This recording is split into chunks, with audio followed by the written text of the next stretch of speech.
Then, of course, the 5 a.m. club. 5 a.m. club, when it started, must confess, so difficult for the first days to wake up at 5 consistently.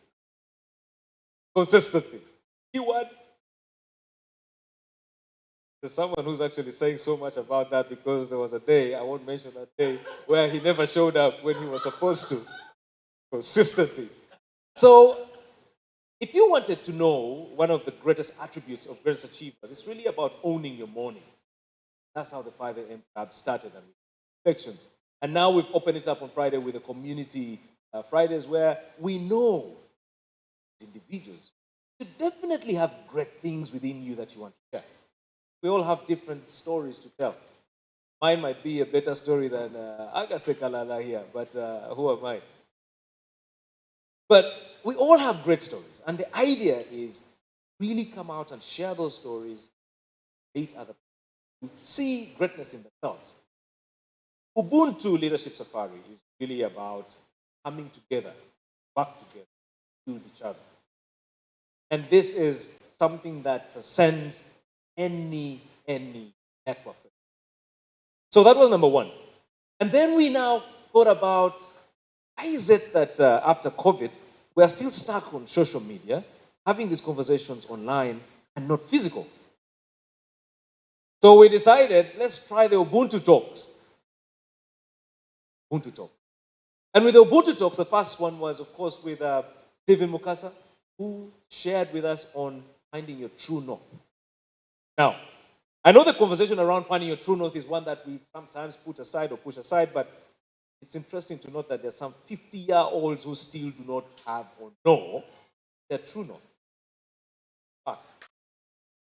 So in that conversation, it was really about probing ourselves. And then in the second one, we said, let us take it a notch higher, building a leader with purpose, but from a perspective of a guy who has seen it in the leadership circles, low circles, and all of that, and that was Daudi Mpanga.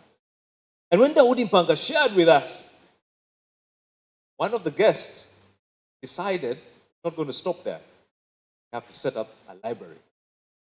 That guest is here with us, Barbara Barunji. She offered us our first books. And the books that she offered us were the books that the guest had spoken about. And these are books for us to enjoy and read. Remember, a leader is a reader. A leader is a reader. A leader is not a guy who just listens to gossip. A leader is a reader. And like we've always said, leadership is not just about what we know as leadership, personal leadership. How you run yourself, run your day, run your team, run whatever situation you're in. Leadership. So the library is now available. Our brother Wemby is in charge of that project. And in that library, we have a several or wide variety of books that you can use to support you or judge for free. Because at the end of the day, it's Ubuntu. We do this for free for ourselves. Now, beyond that, we have decided as well to take on a mentorship program because think about it. In what place would you get Aga to come and share with you amazing wisdom? Nothing. Think about it. Because you see, in today's world, knowledge is gold. Knowledge is gold. Being around the right people at the right time, the right networks, that is what will push you further. And again, that's why also you see conversations like this really attract a certain caliber of people who are futuristic because we had made this a bar situation. Trust me, it would be super flooded. But that is the beauty about ideas and people who love ideas. Ideas are created and run by people in small groups, but the impact is crazy.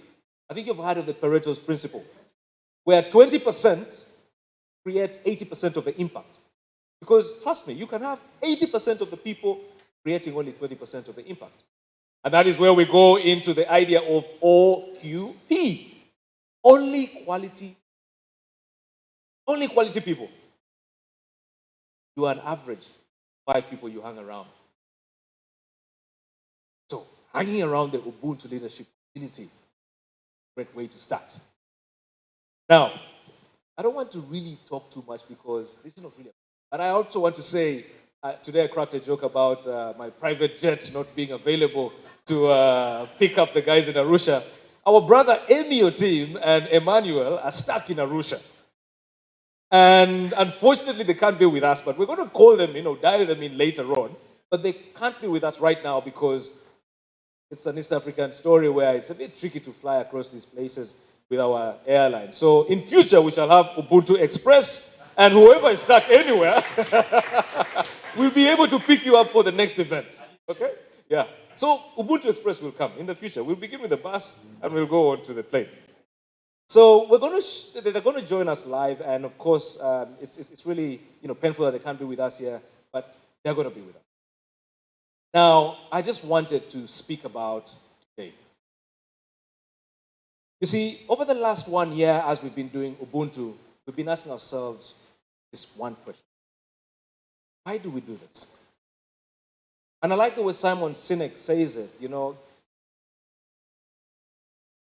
Many companies know what they do. You know what you do, You know that you can go into your office and do this and that, and you make it happen. Many companies or people know what they do. Some companies and some people know how to do it. Okay? They know what they do. Some know how to do it. Very few know why they're doing it. Very few know why they're doing it. So this for us and our why is, can we grow together? There's a very interesting thing in my village where they say, the only guy with a corrugated iron sheet house and everyone is in a hut, they will come for you. You cannot develop alone. So how can we ride on the shoulders of giants like Aga, like Daudi, like Stephen, to give us an idea of what it is on the other side? If you're looking for mentorship, and again, Barbara, congratulations. Barbara was just appointed the first ever. Barbara, I would be wrong to speak for you, but the first ever female board chairperson of a bank in Kenya. Barbara's credentials precede her. Barbara has worked with financial institutions from AFDB to many. She's been around the world. Now, you're sitting in this space with Barbara. She is, if you want to go into that area, a great mentor. We have young people who are all about fintech, who are all about startups, the ecosystem. Aga, that's his area, and he's going to speak more about that. Here with his wife. One of the amazing or best dentists in the country. Asha, if you can stand so we can just see you. Because Aga hasn't come alone. What we want to do is to create a community where you can meet these people, get to know them. Because you might not need Aga for something, but Aga could know someone who can support you in that area. 6 degrees of separation. Aga could probably know how to get to Obama, and if I want to go to America and meet Obama, he has a friend who knows Obama. And Otoa meets Obama. So it's all about these conversations that we are talking about. So I just want to really introduce our guest here, Aga Sekalala. Aga has been very instrumental in really helping us in our conversations. And I've known Aga for a very long time. Aga, not only has he been my mentor, my personal mentor, but a very good friend. I first met Aga Sekalala in the gym at Kabira, 5 a.m. club. Met this guy who keeps running like he's crazy. In fact, my first question to Aga was, do you run the marathon? The guy said, no, I don't go for those things. I said, hey, so what are you training for? Dedicated guy who always showed up at the same time, every morning. And his discipline was very infectious. For me, as a young guy, it seemed so weird that a guy who you assume is doing so well is still pushing boundaries. And I think for me, that's something that got me thinking. So Aga Sekalala is a very, very interesting guy, and we'll hear more about him. He's a CEO of a family business that has spanned years. We all know the story around SMEs in Uganda. There's a rumor or an allegation that is made about Uganda being the most entrepreneurial country. And again, forgive my words, rumor and alleged and an allegation, because sometimes it's difficult to understand this. But when you look at the average age of an SME in Uganda, ideally 2 to 3 years. If you went to URSB today and see the numbers of businesses that are being opened up, and you go back same time next year, you'll realize that you hardly have 10% or 5% of them surviving. So a guy who has been through a family business that has gone through the test of times, gone through the different economic shocks, and still stands tall. A story of succession. You know, with us in Uganda, a business kange, when the old man dies, the business dies. I'm glad my brother Okello is here. I hope he can take that to his son. But Okello, it's about business succession, which is something that is unusual in our Ugandan context. And if you find out and see most of the businesses that have successions of this kind, most of them are actually Indian-led business. That's the inconvenience. So we want to know more about that. But also, interestingly, is a guy who has defied odds, the chemical engineer. Chemical engineer. How many of you know about chemical engineering? Because I also don't know much about it anyway, so we're all together. But Aga has run business enterprises. He's done so much for himself. So let me just read this verbatim. Aga is an entrepreneur and has grown his family-owned business group into a multi-billion shillings enterprise. He's the executive director of Ugachik and also sits on the board of KCB Bank. He's the chairman of the board. Ugachik was established in 1992. Now, we were talking with Barbara about millennials, and I reminded her there's also now Gen Z. Gen Z don't know 1992. In fact, these guys only know TikTok. But I hope that, these are things that, when you talk about 1992, there are hardly so many businesses that actually are alive today that speak of that. So he's run that, and he's also the owner of Radio Simba. Many of you love Uganda and know what they call a Buluguma of Uganda, Radio Simba. He has more than 10 businesses under his name and has been part of the commencement of over 16 startups. 16 startups. Now, if a man is throwing money, I don't know Aisha, how you manage that, but if a man is throwing money into startups, they usually say, out of 10 startups, probably 2 will survive. So Aga is a brave man, and Aisha, thanks to you. But Aga is a trained chemical engineer who attained his qualification from the University of New Mexico in the USA, and is also an alumni of the Harvard Business School. He's a proud father of 4 sons, and I think I see one of the sons around. Where is he? Yeah, he's over there. I only know Shafiq very much because Shafiq is the last guy. He's the guy who used to come and build muscle in the gym with Aga. He's right now in the US for university. But Aga, thank you so much, and please come and join me up here.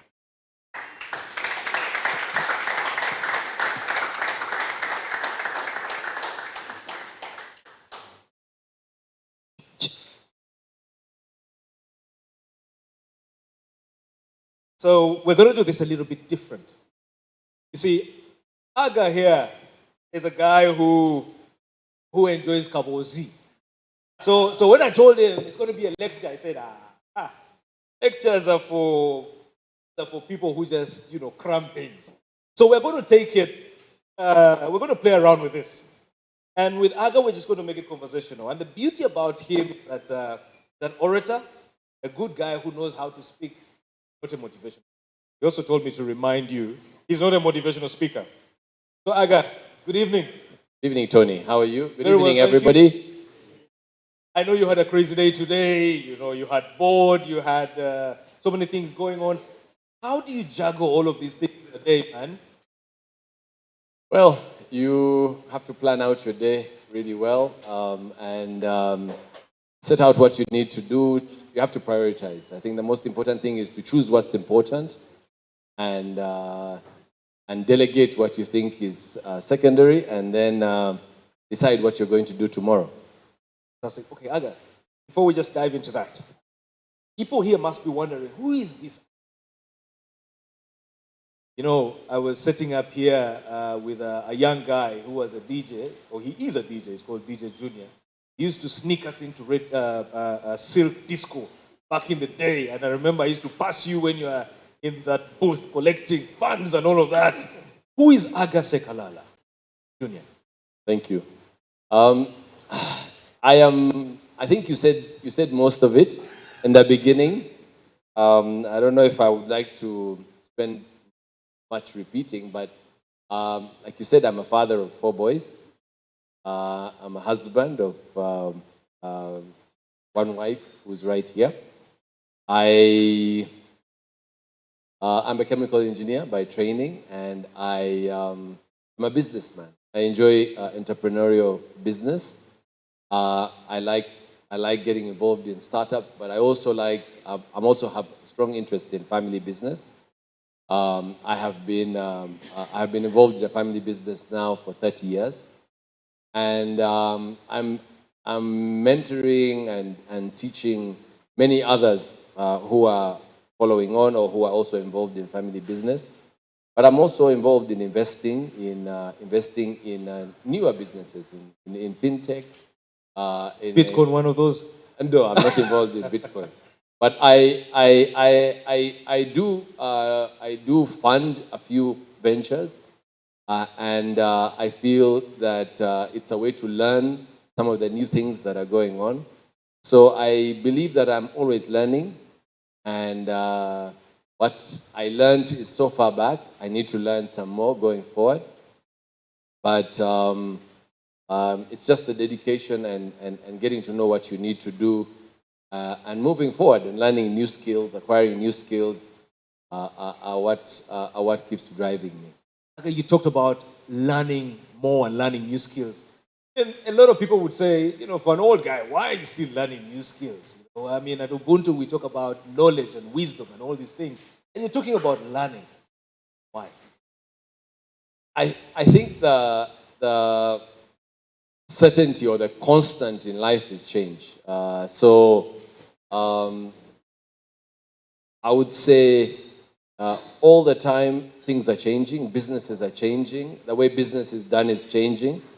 Even the businesses that we do keep on changing. So you need to constantly learn and adapt to the changes that are coming along. And that's what I spend most of my time. If I'm not dealing with issues of management, I'm dealing with issues of seeing which are better run businesses, which have newer technology, what are new methods and new ways of doing work, and new ways of doing even ordinary things is always something that is interesting. They always say you have to be able to learn how to change the new bulbs, you know. Because, you know, when Madame needs you to change a bulb, you have to know how to do it. You don't call in a fundi to come and do it. Correct. But Aga, you talked about business, and a lot of people here, I believe many people here have come to listen to you because of your business expertise, and they really, you know, they've seen you do it all. When we talk about your business and your wild in business, where does the inspiration come from?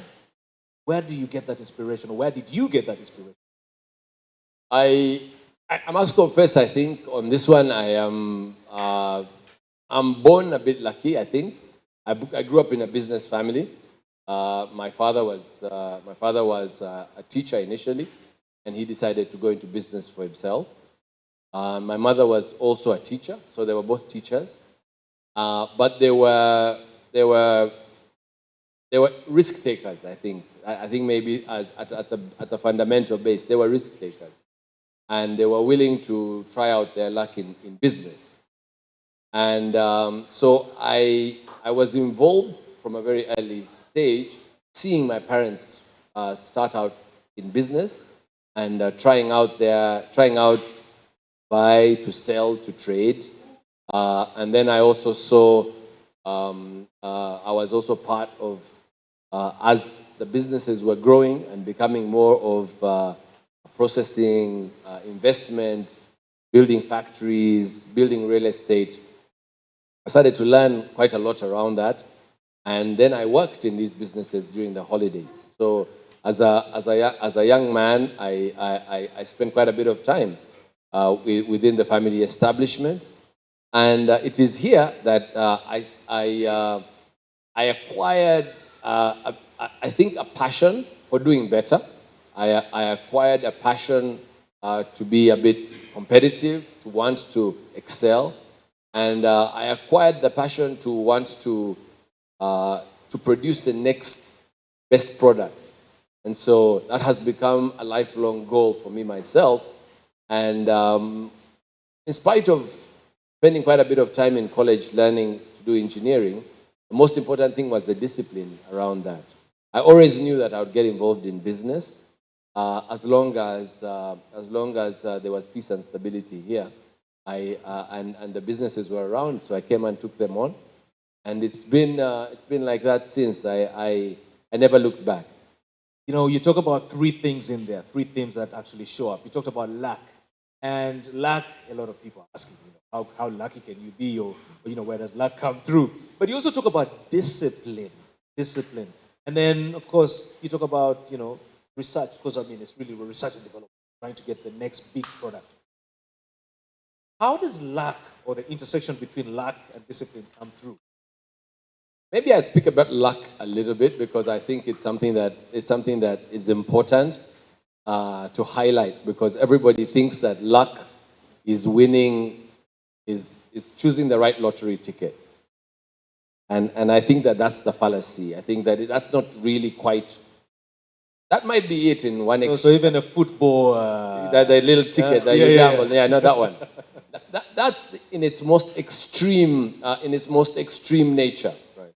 But the truth of the matter is that if you are born today, if you were born, say, in the early 2000s, you're young, you're maybe 22, 23. We're going to be maybe in 2026 or 27, we're an oil country. You'll be born at the right time. If you have the right skills, you were born at the right time.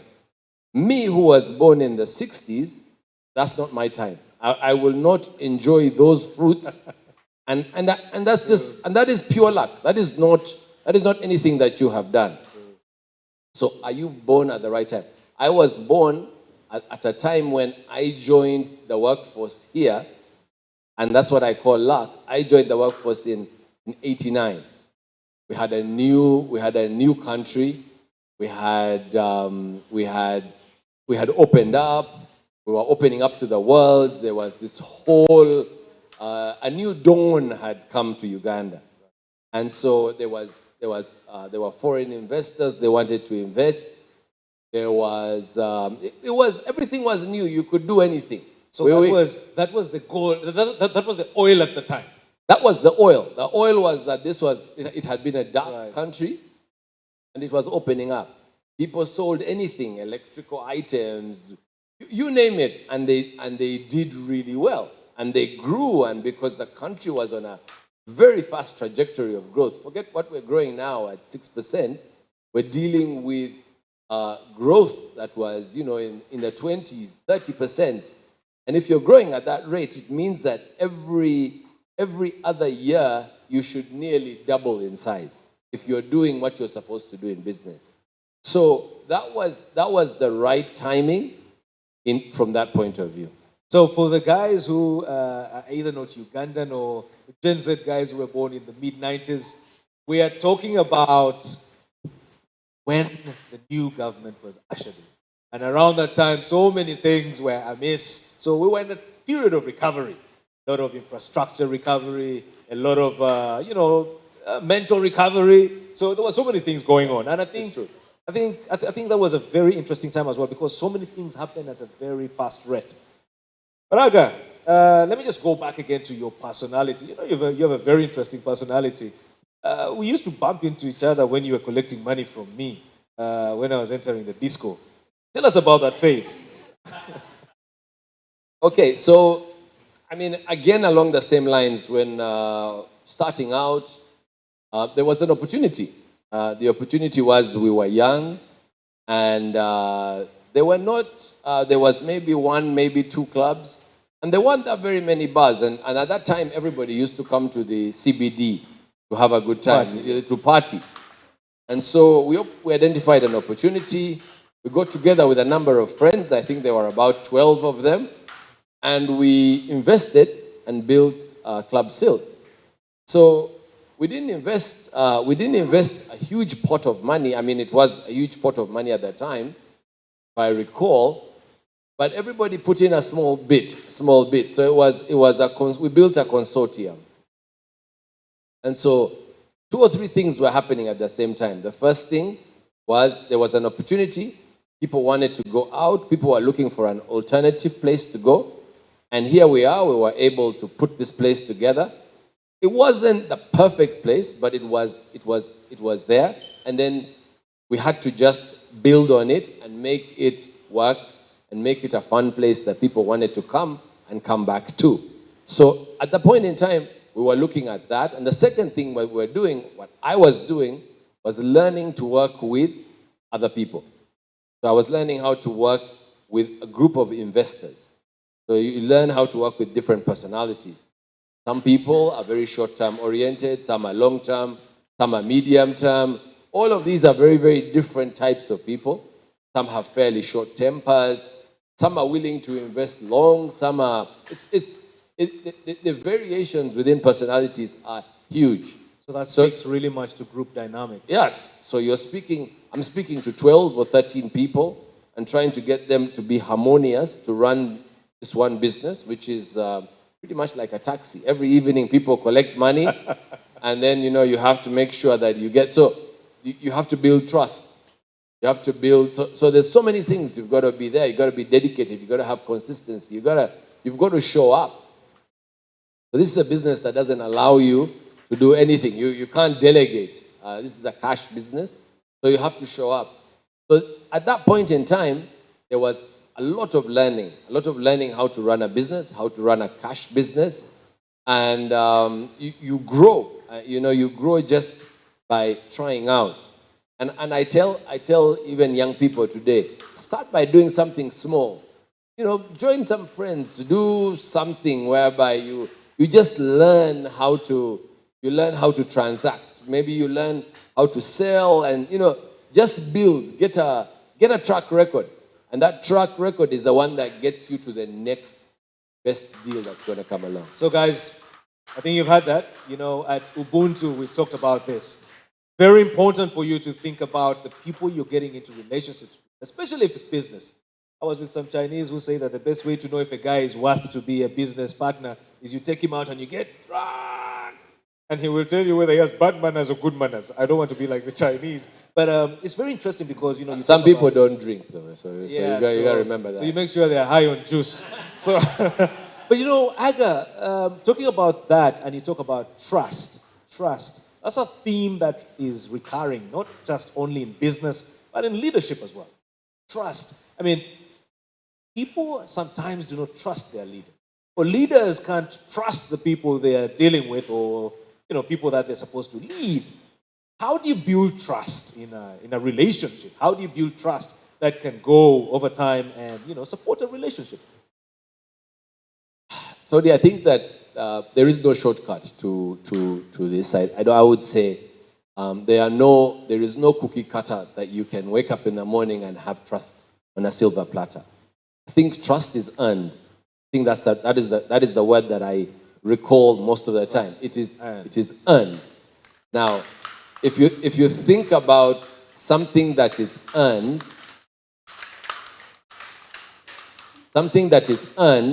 it means that you've got to put in something yourself, and you've got to be patient with it. You're not going to get it immediately, but you've got to get started.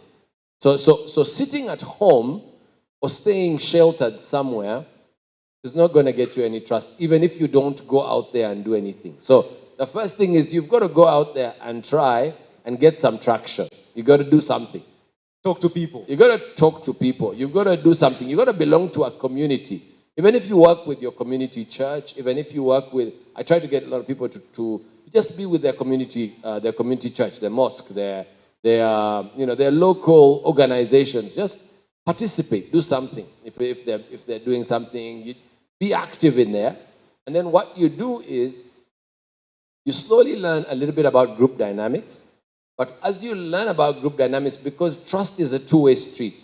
Trust is not only people trusting you, it is also you trusting the other person. So being a two-way street, you've got to go out there and you've got to put some coins on the table. However little they are. However little they are, you've got to do something.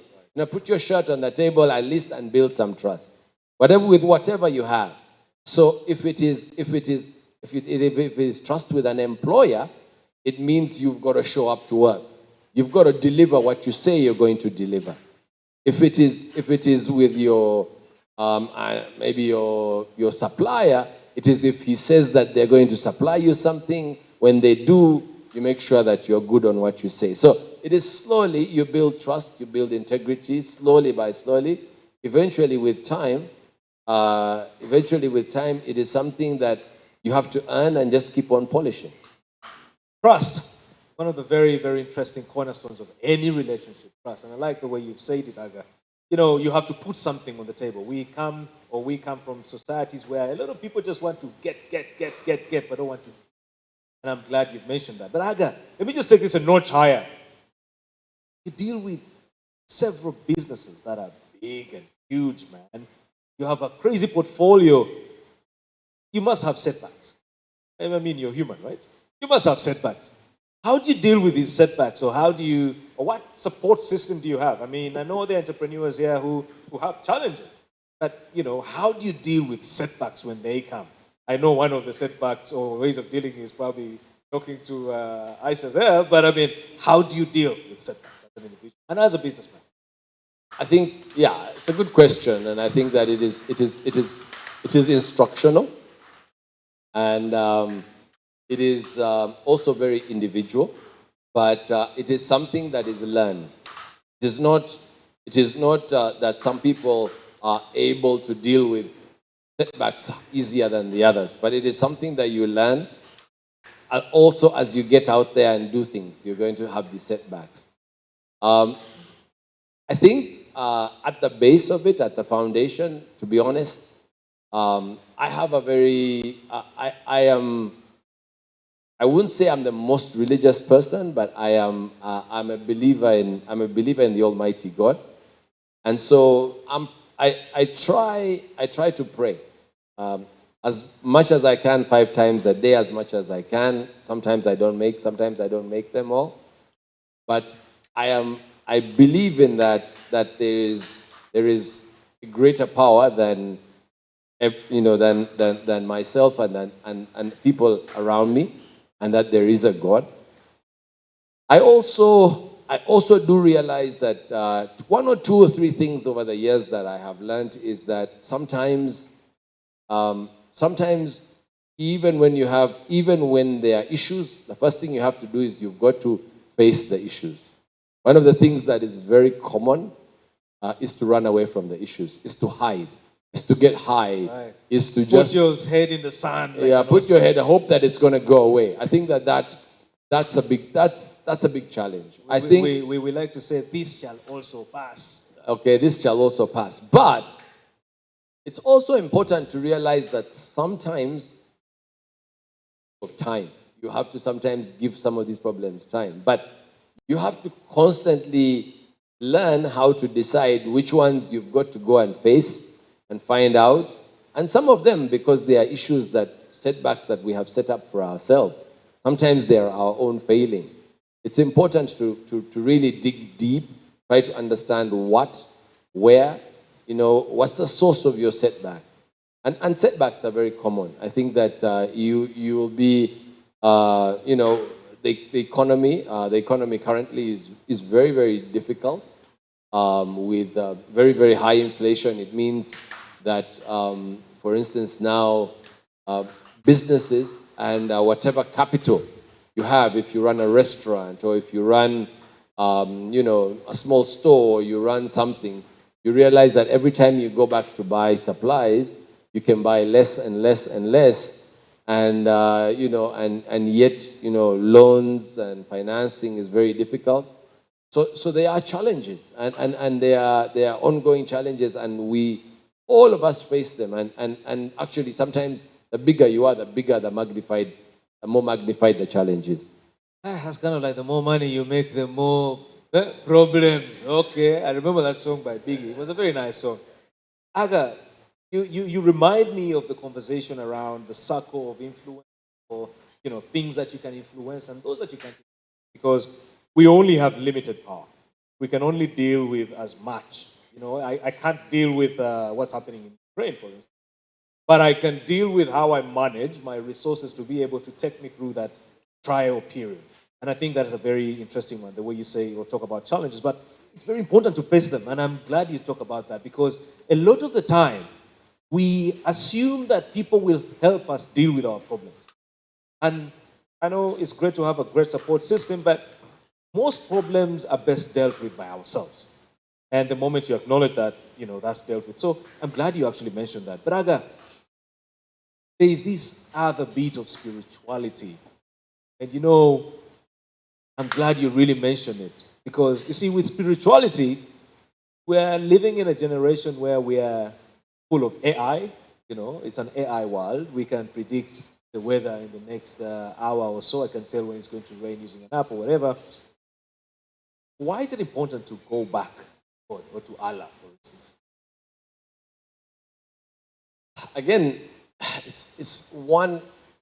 I must confess, it's not. It doesn't have a straightforward or easy answer.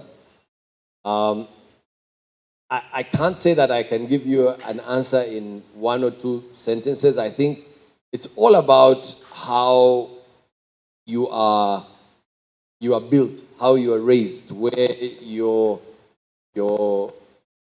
what you've seen growing up. What do you see?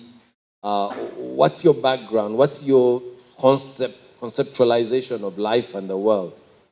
But we grew up in a family that was religious, and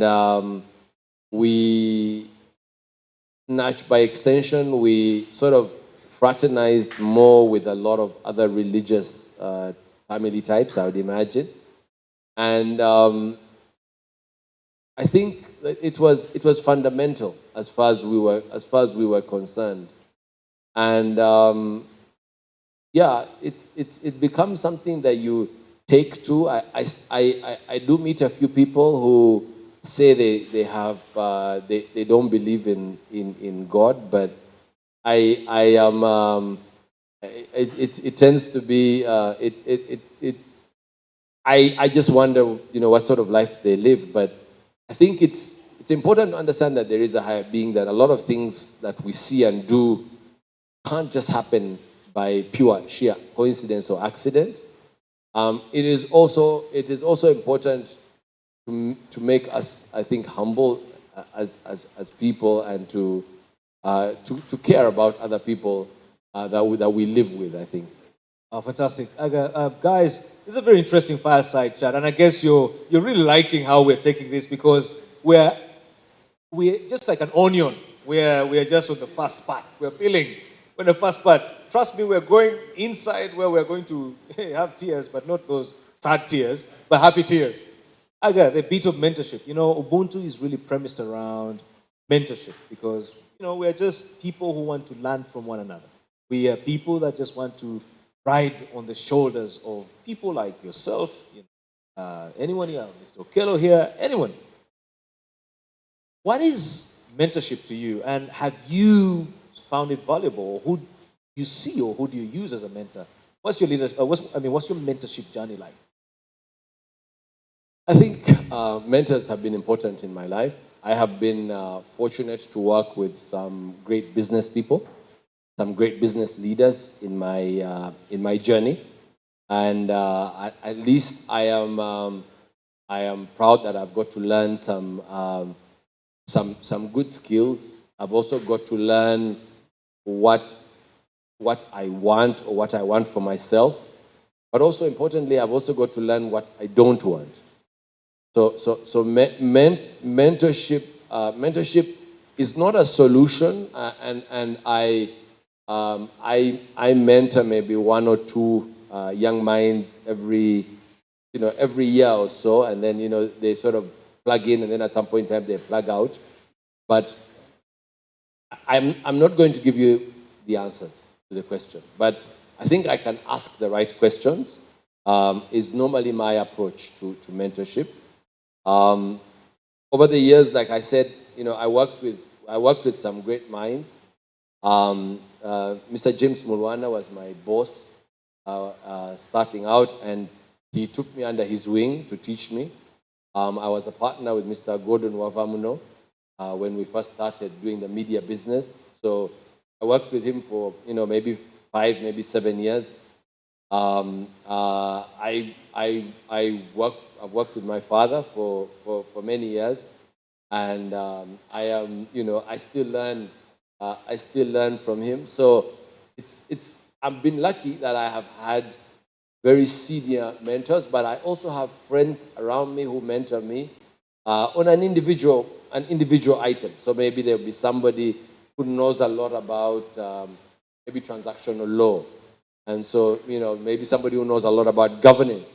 And so when you take on a challenging role, you need to understand. For instance, I spent a couple of years, maybe 6 or 7, working on the board of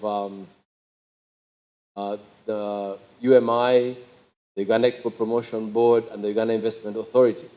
And these were very different type of organizations. I had never ever worked in an organization like this before. And so I started to get friends who have worked with governmental type organizations, because these organizations are in between private sector and government. And I had no experience working in an organization like this. So you acquire the right people to sort of guide you to be able to do your best. In that particular case, it was stewardship. Sort of teach you the ins and outs.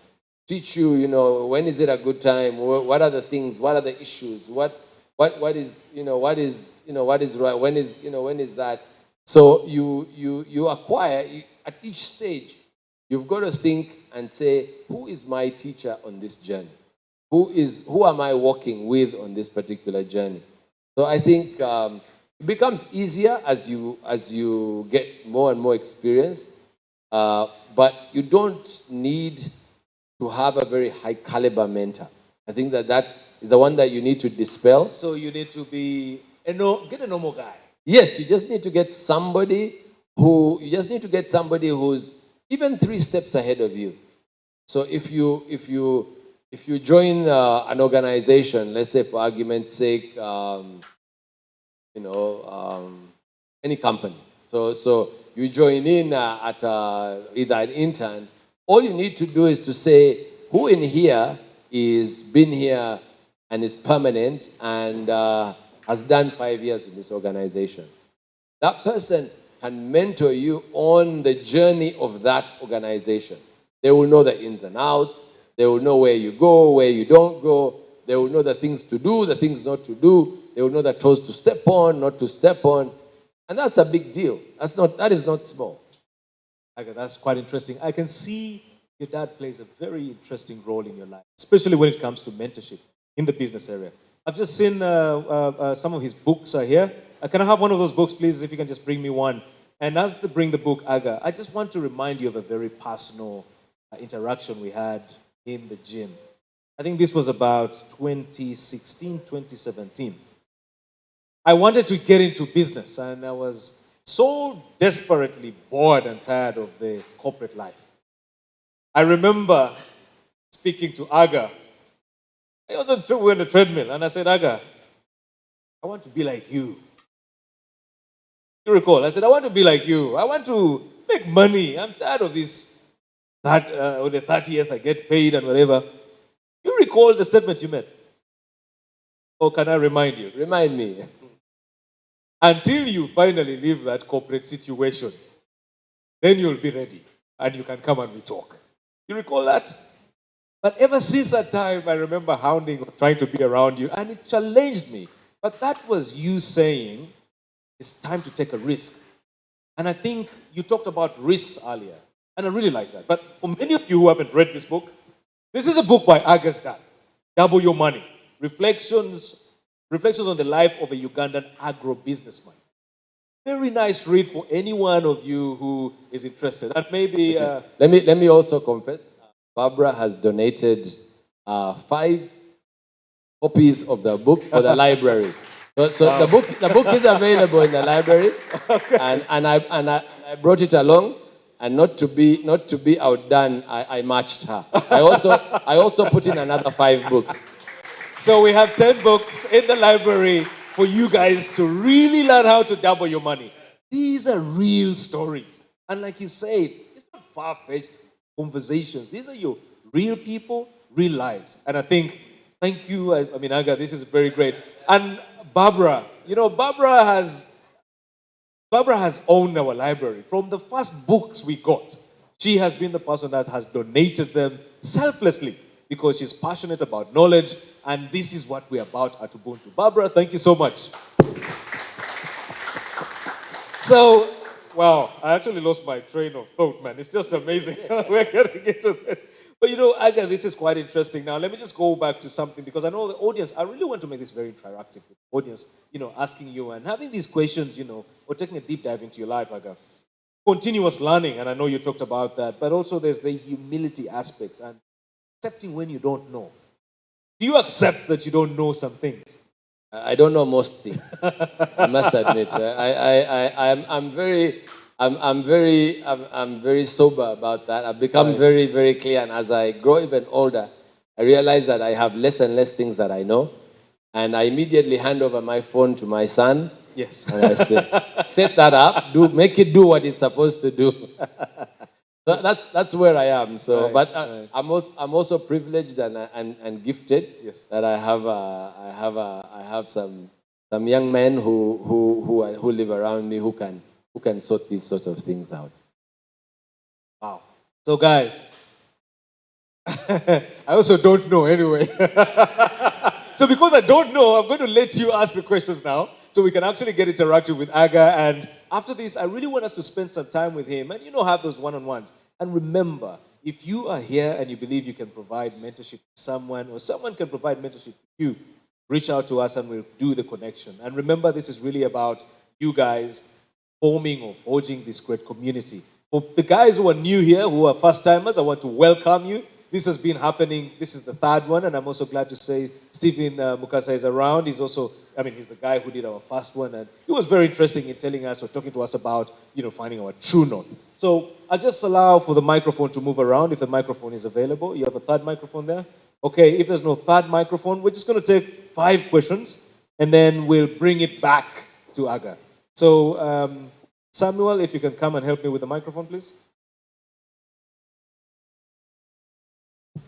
Oh, and please, because we are networking, your name and probably if you're okay, that would be great so we can have perspective to the answers. Thank you.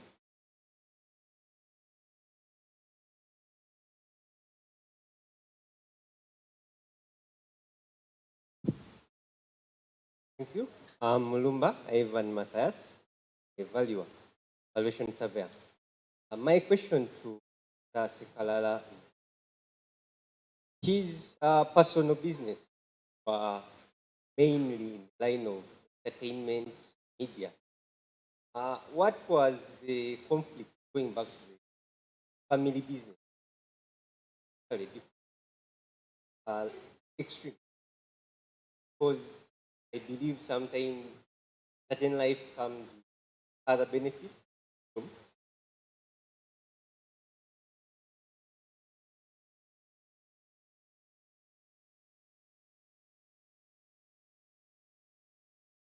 Thank you very much. My name is Jafet Navikamba. I do sales. My question is regarding family business. How do you move from it simply being looked at as a family business to a corporate organization where everyone respects the structures and they're interested in seeing it live on for generations?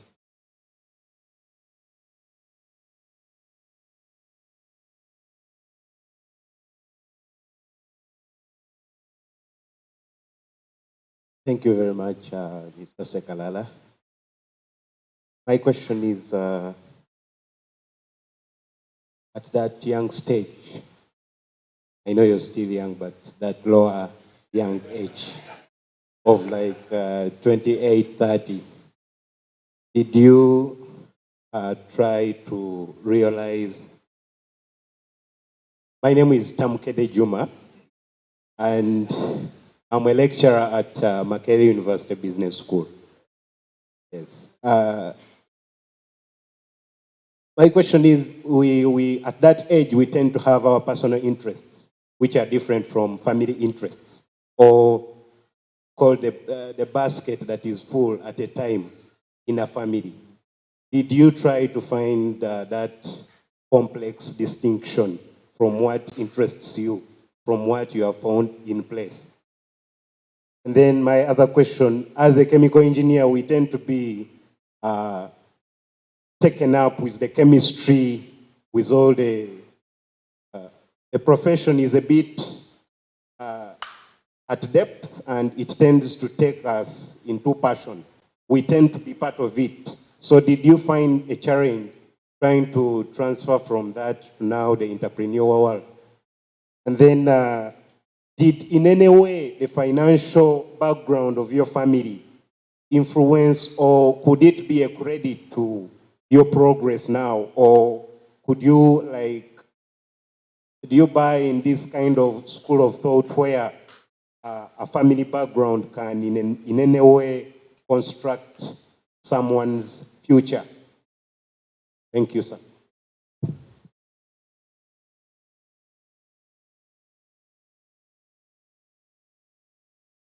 Thank you so much, everyone, and my ED, Mr. Agasekalala. My name is Vincent Nyanzi. I work with the Sales and Marketing Department for Limited. This question goes right to the boss. My question is, how? Yeah, my question is, how have you managed to balance your personal life with work? Because we're seeing you're providing leadership to a couple of bigger organizations. How have you managed to balance life and work, and also to manage these, various responsibilities of organizations? Thank you so much.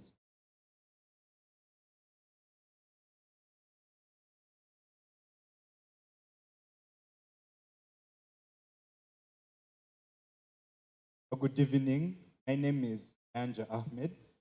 I'm a student at Makerere University. My question is, you've grown up in a family with history of business. How does a young gentleman like me, who has no background of business, grow and someday become an entrepreneur like you? Thank you.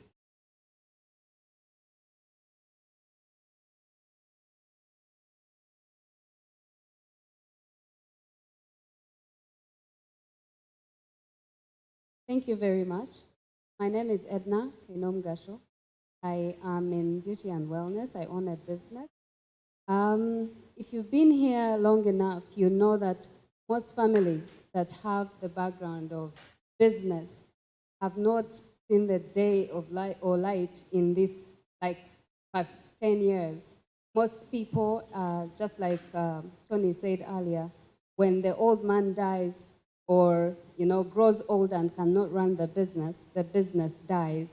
So what happened different with you that you're able to still carry on the business that would make the rest of us take on, so that we can either carry on the business or teach the young people that look up to us to do the same?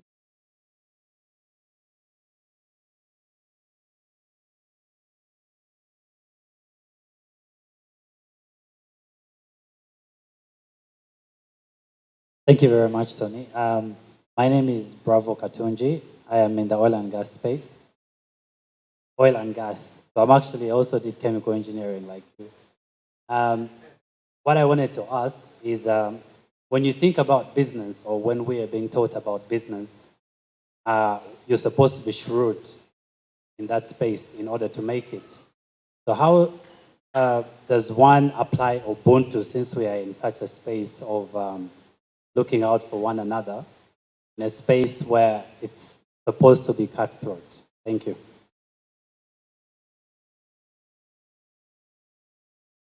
Half more. Okay. Yes, just half more. Good evening, Aga. Thank you so much for sharing. I'm Daniel Chaudhry. I run a sales institute called Daniel Chaudhry Sales Institute. How have you managed to get the best out of your people?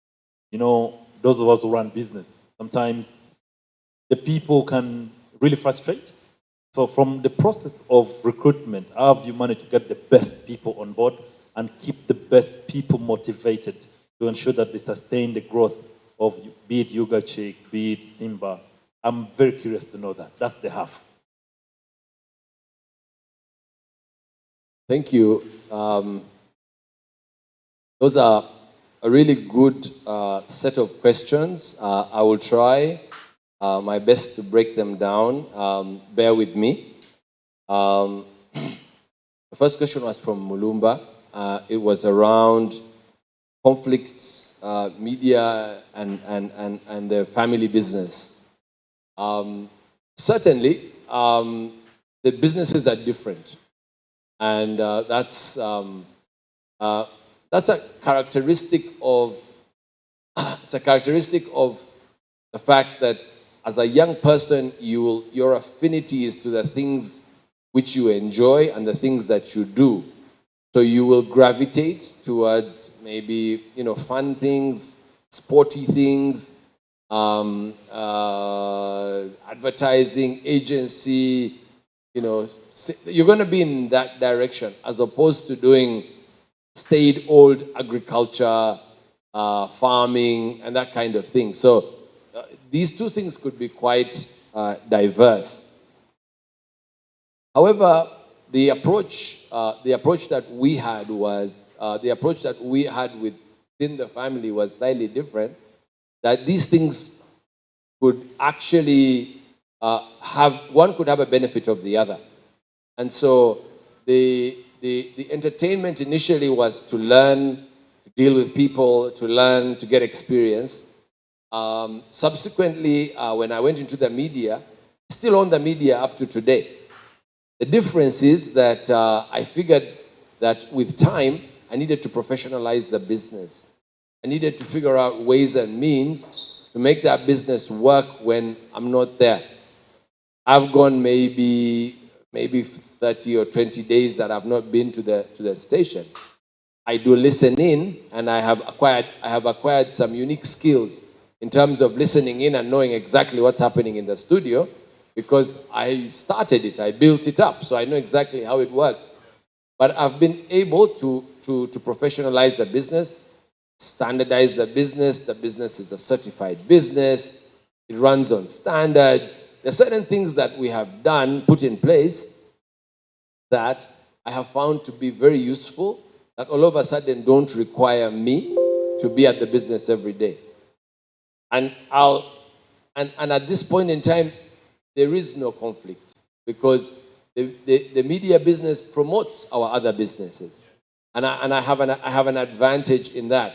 I did get out of the entertainment business of the dancing and the music and the loudspeakers. Yes, I got out of that business, but it is a choice. You've got to make a strategic choice, and then you keep something and you lose something. True. Without a doubt, we still believe that if there is a good opportunity, actually it should not necessarily be in the. We have what we call the old gen, and then you also have the new generation businesses that should come to support. So if a business can support the old generation businesses, it is a business that is welcome, really, in the group, and we will support that. We will fund that. We will invest in it. And like I said, I invest in businesses of where I don't, where I've just met the entrepreneurs. So sometimes, yes, there could be a conflict and there could be a slightly different way that the business works, but you also have to look at the things that are in common and the benefits of that and then try and take them on. So in our family setting, the media business did not conflict with the agro businesses at all. Japheth asked, how do you change a family business to become a corporate and gain a corporate and to be able to grow? And I think you're talking about a business transcending generations from just being a small family business. And I think this speaks a little bit, and then the question that you're trying to ask is one that says, how do you, you need to grow the business in terms of size, in terms of reach, in terms of depth that the business and the people that the business serves. So there has to be an aspect of size, and that aspect of size calls for professionalizing the business. Because whatever you do, you sooner or later have to bring in professionals to run the business. That's normally one of the key steps that has to happen. However, that is not enough on its own. The business has to be successful in what it does. The business has to have the right strategy. The business has to be good as a business on its own. And then it's the owners of the business to start thinking differently about the business. The thing I keep on telling my friends and I keep on telling people that I speak to is the business can't be a piggy bank. The business can't be a place where everybody goes and gets a little bit of money. Business has to be sacred in itself. Actually, the business should be a place that people take money out of their pocket and put in the business. They invest in the business. They want the business to grow because the business most likely will give a better return on money than if you put the money elsewhere. That's what you need to aim at. But if a business is a lifestyle business, maybe something set up because somebody doesn't have anything to do, and it was set up as a small, something, it's a lifestyle. So it's just there. Then certainly it's very, very difficult to convert. It's very difficult to convert from being a lifestyle where, it's a fun thing. I have a friend of mine, he's got maybe 5 or 6 vehicles and people rent them. He likes the vehicles, they park in his yard. And then, sometimes he gives them out to a wedding. That becomes very much a lifestyle. He wants to have the cars. He wants to have them. He rents them out. He's not thinking that he wants to become a house renter car. He wants to gets many cars and rent them out. He doesn't want to rent out motorcycles. No, he's just thinking, no, I want to have my 6 cars. I rent them out for weddings. I don't want any more headache than that. That business is not going to become a big and corporate business. So you have to understand there is also the objectives and the desires of the founders of the business. That's also important. But I think that the family needs to sit down and say, can this business get legs? Can this business grow? Can this business become something? If the answer is yes to all the questions, then it is time to start to think about transforming the business, making it into something different. Juma asked, at a young age, my interests were very different. So Juma was he was the one who teaches. Yeah, okay. He was a teacher. I hope I've not made you a professor when you're not. So Juma was asking, at a young age, are your interests the same as that of the family? Now, sometimes they're not. Interestingly enough, when I was younger, my interest was I had spent a bit of time around the business, so my interest was not in having an interest or in playing badminton or in playing tennis or that sort of thing. My interest was in making money. My interest was in living a good life. My interest was in being independent. I didn't want to work for somebody. That was my main interest at the base. So I wasn't interested in being an employee, even though it was fun. I wasn't interested in that. So I was very keen to not get into that realm. That was one thing that I was very determined about. So I knew very clearly I wasn't going to become a teacher. I knew that wasn't me. I didn't have, I wasn't made up that way to become a teacher, for instance. And I'm just saying teacher to speak to you specifically. So I knew I wasn't going to do that. But I knew I wanted to live and I wanted to be independent. I knew I had the skills in me, but I knew I needed to sharpen them. I needed to grow them. I needed to fine-tune those instincts and the learning.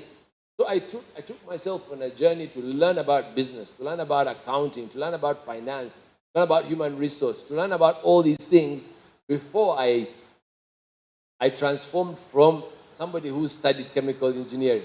The good thing with studying chemical engineering, and I don't know if my friend will attest with me, is that you learn to read a lot. You need to read quite a large amount of stuff, and the stuff is not simple. It's very complicated. So when you learn to read at that level, reading accounts is very easy. Reading everything else is actually very easy. So when I read through, I find a lot of disciplines very, very easy to read. So I never had a challenge. So it was easier for me to learn because I had learned at a very, very complex level. That's the way I saw it. So, I would imagine people who've done, biochemistry, anatomy, all of these things, yes, they're quite complicated. But I had learned how to do engineering, knew how to do the maths, I knew how to do project management. I knew the things that I knew how to do. And so since then, those skills I have just taken on and amplified. And then I've also learned the skills that I'm not very good at. So the things that I'm not very good at, for instance, I'm not a very good salesman. I don't really like to go out there and sell on a day-to-day. So what I do, my partners have to be good salesmen. The people I go into business with are good salespeople.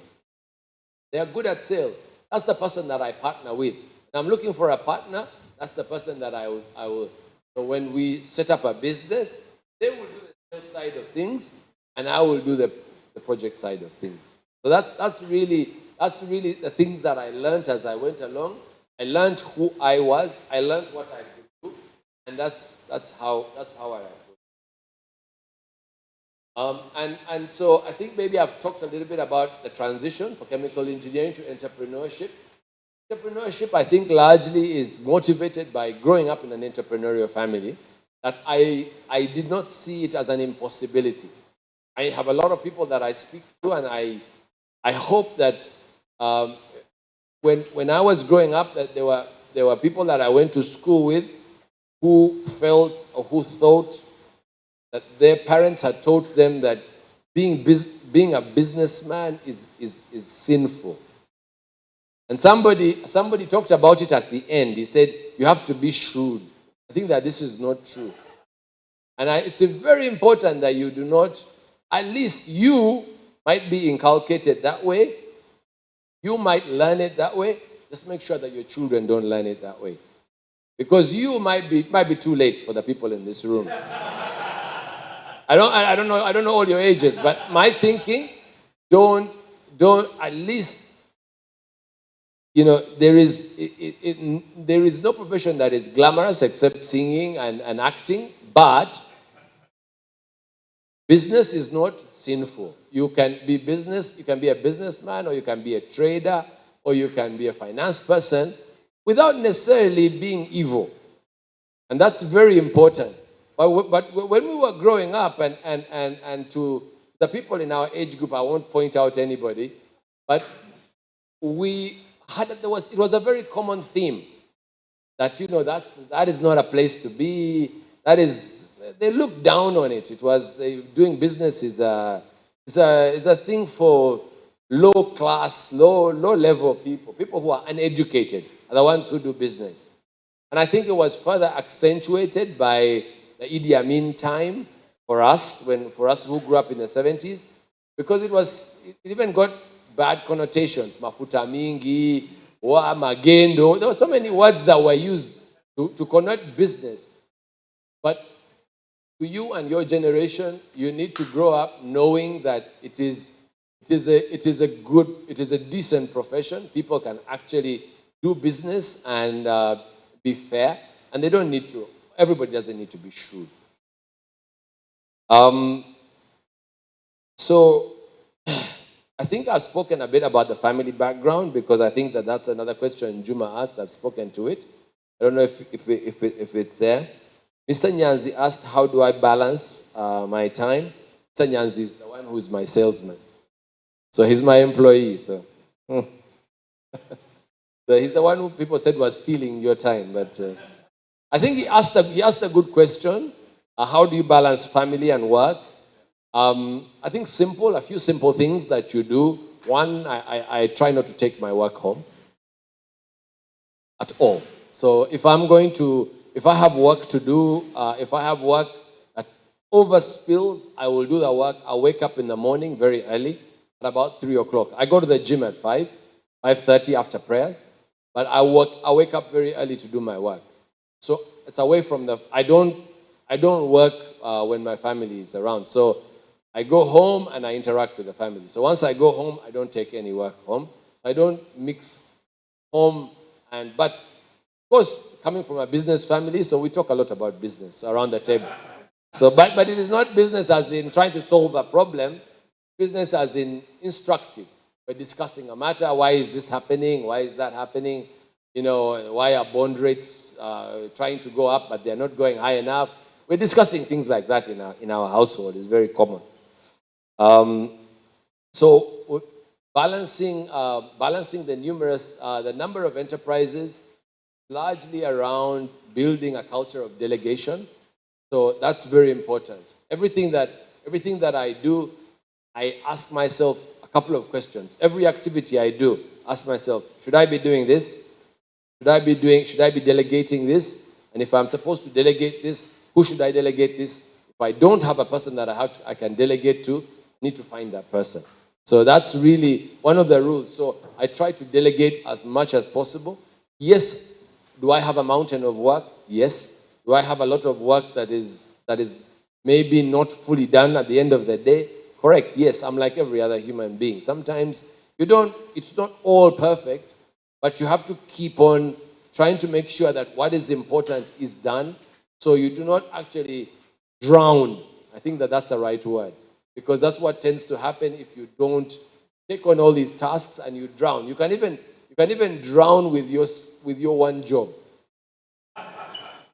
You can even drown with your one business. You can even drown with your voluntary work, whether you're in a church and you drown in it if you fail to manage yourself. So drowning is what you're trying not to do. You have to stay swimming all the time. So you look, see, what do I need to do? This is important, this is important, this is important.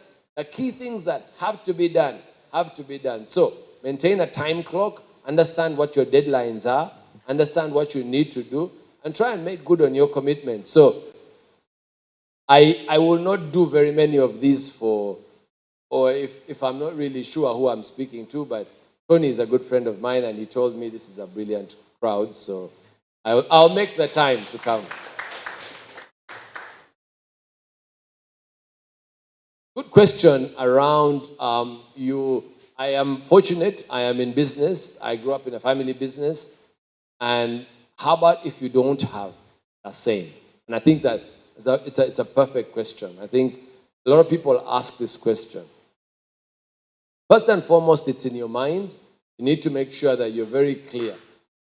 You feel that it is something you want to try.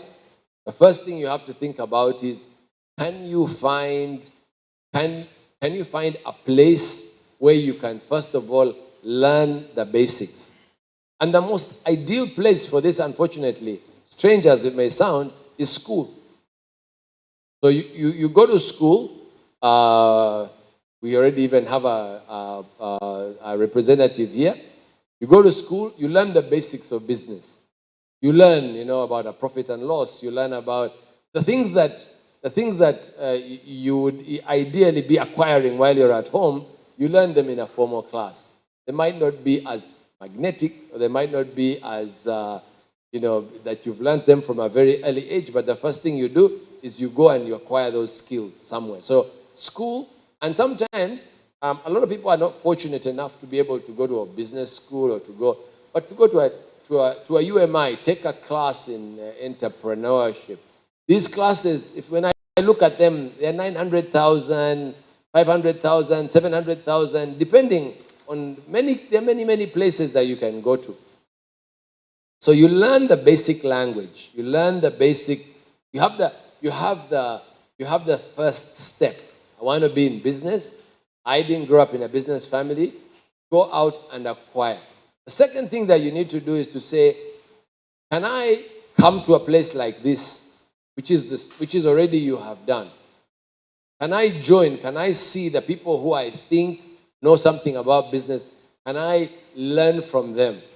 Learn from them at a distance. Now you guys are so fortunate. You live in a very fortunate time. You can learn a lot on YouTube, but do not take everything on YouTube to heart. There's some things you shouldn't. I beg that you do not. Don't become obsessed with it. You also have to understand that there is a practical side of things. So you can also learn by doing a little bit of that, but the problem with you don't want to become overlearned also. You want to learn and also practice. Learn and practice. So the next thing would be to join an organization like this gentleman's, whereby he's got a sales team. Go out there and sell like the gentleman that I've just spoke to. Learn about products. Learn about, is this, am I selling that? Does this one work? Can I sell more units of this, more units of that? The biggest challenge with what I'm trying to explain to you is it takes time. It does take time. But most people, that's the case. That's what's going to happen. Even in a family setting, it is easily 8, 7, 6, 10 years before you're really given real mantles of things to be able to make a big difference. So it takes time before you have the reins. So you have to use that time. Then the next thing could be to work with an entrepreneur. Learn. Work with them. Be a personal assistant. Be a person who listens and learns, works with somebody. Work in an organization where there is an entrepreneur and they're doing entrepreneurial things. Learn, listen. And then after a while, once you've acquired enough skill, then that's the time to say, let me start my kiosk. Let me start my first business. Let me try out.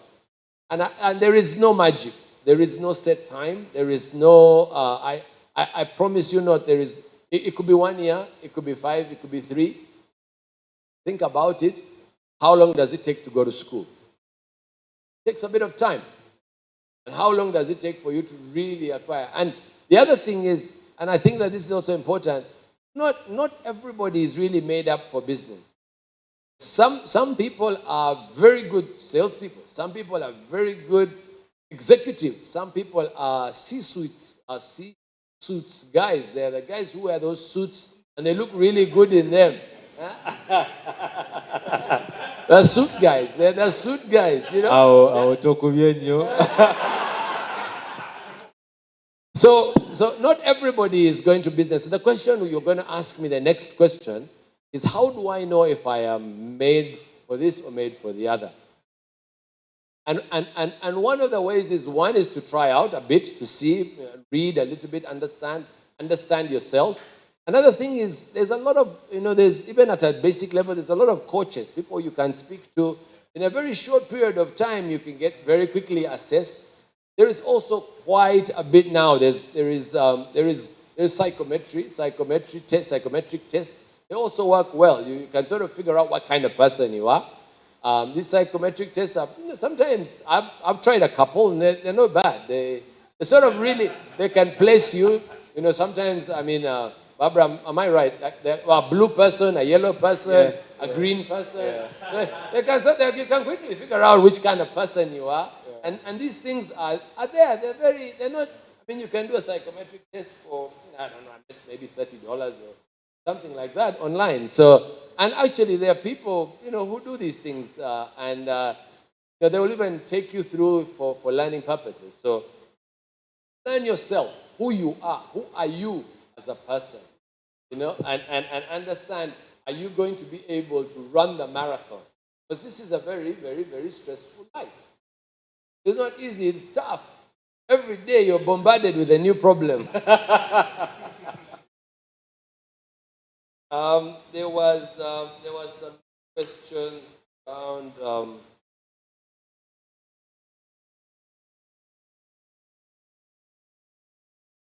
There was one from Edna.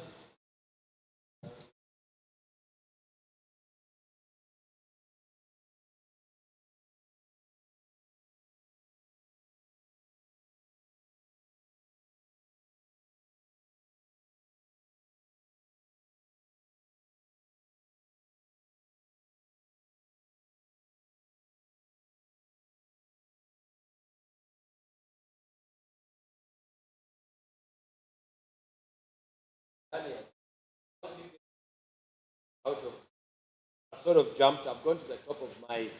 I'll come back to you. Don't worry, I've not missed. How do you get the best out of every? How do you get the best out of your people? I think that's a good question. You have to build trust with your people. You have to train your people. You have no choice. You have to invest in them. I have trained, the people that I leave my business to are trained. They've been all over the world. They have equivalent of an MBA multiplied by 2 or 3. They are well trained. They are very capable. They are very confident, and they have the confidence, and they have that drive to be able to run the business. You also have to be personable. It doesn't help if you are an abrasive person. That's kind of difficult. And you also have to be reliable, trustworthy, and you have to have integrity in relationships. So basically, if you hire someone, or if you set out with a person and you're on a journey, and you say, when we grow to a certain size, there will be certain benefits, it's important that you keep your word. I think that it's very important that you keep your word. Human beings really pick up on these signals, and they pick up on what I'll call betrayal, or really a lack of genuineness. So I started my business and I had competitors. So I have competitors next door, and I see the challenges they have, but I know the source of the problems. Maybe they've not really been good to their word. They have not really done the things they said they would do. They've not, and clearly you can see that their teams are not going to last. The teams don't stay there. Other teams are not dedicated, because it's a shifting loyalty. And that's one of the problems that's very common in corporate, what we call a corporate setting. And so that's the difference between a family setting and a corporate setting. A corporate setting is very dependent on who's at the head. If the new person comes in, they have their own politics, they have their own line. Everything is dependent. It moves like that. So certainly, as a person working and building teams, it's very important that you build legitimacy within your teams. You also have to show leadership of your own. You also have to be able, like I said, put your coins on the table. You can't expect your people to do things which you can't do. Yeah? So I have a phobia for selling. I have a real phobia. I don't like selling. I hate going and begging people. It is got an aspect of begging. But okay, you're selling. I call it, and that's extreme. But I still take my team out. I still say, let's go on a sales. Let's go meet a customer. And I sit there and I will show leadership. Even though, and I know they can see that, this is not something I enjoy doing. I make time to do it. And that gives them the confidence to know that I have delegated and given them all the authority to do it. I hope I've touched on a few things. All right, good. I'm glad. Somebody in oil and gas, I've talked a little bit about the shrewdness. I think maybe I've touched on it. I think there is a lot of stuff out there. There's a bit of glamour around, being Trumpish. I hope that you don't acquire. If you want to do business, you don't want to be Trumpish. You don't want to be like Donald Trump. Try and be a good person.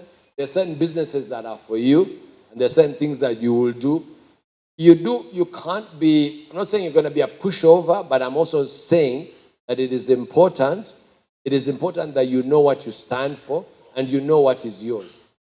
So you have to be able to, business is not about being kind, but it is also not about being harsh and mean and thieving and conniving. No, that's not what it is.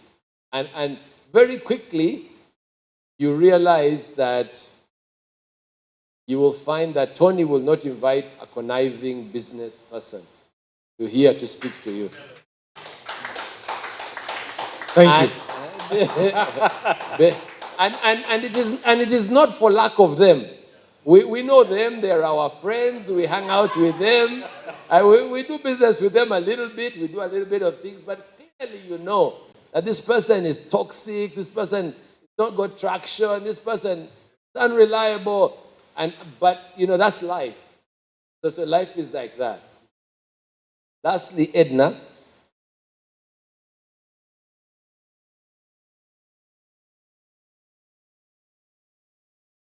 10 years.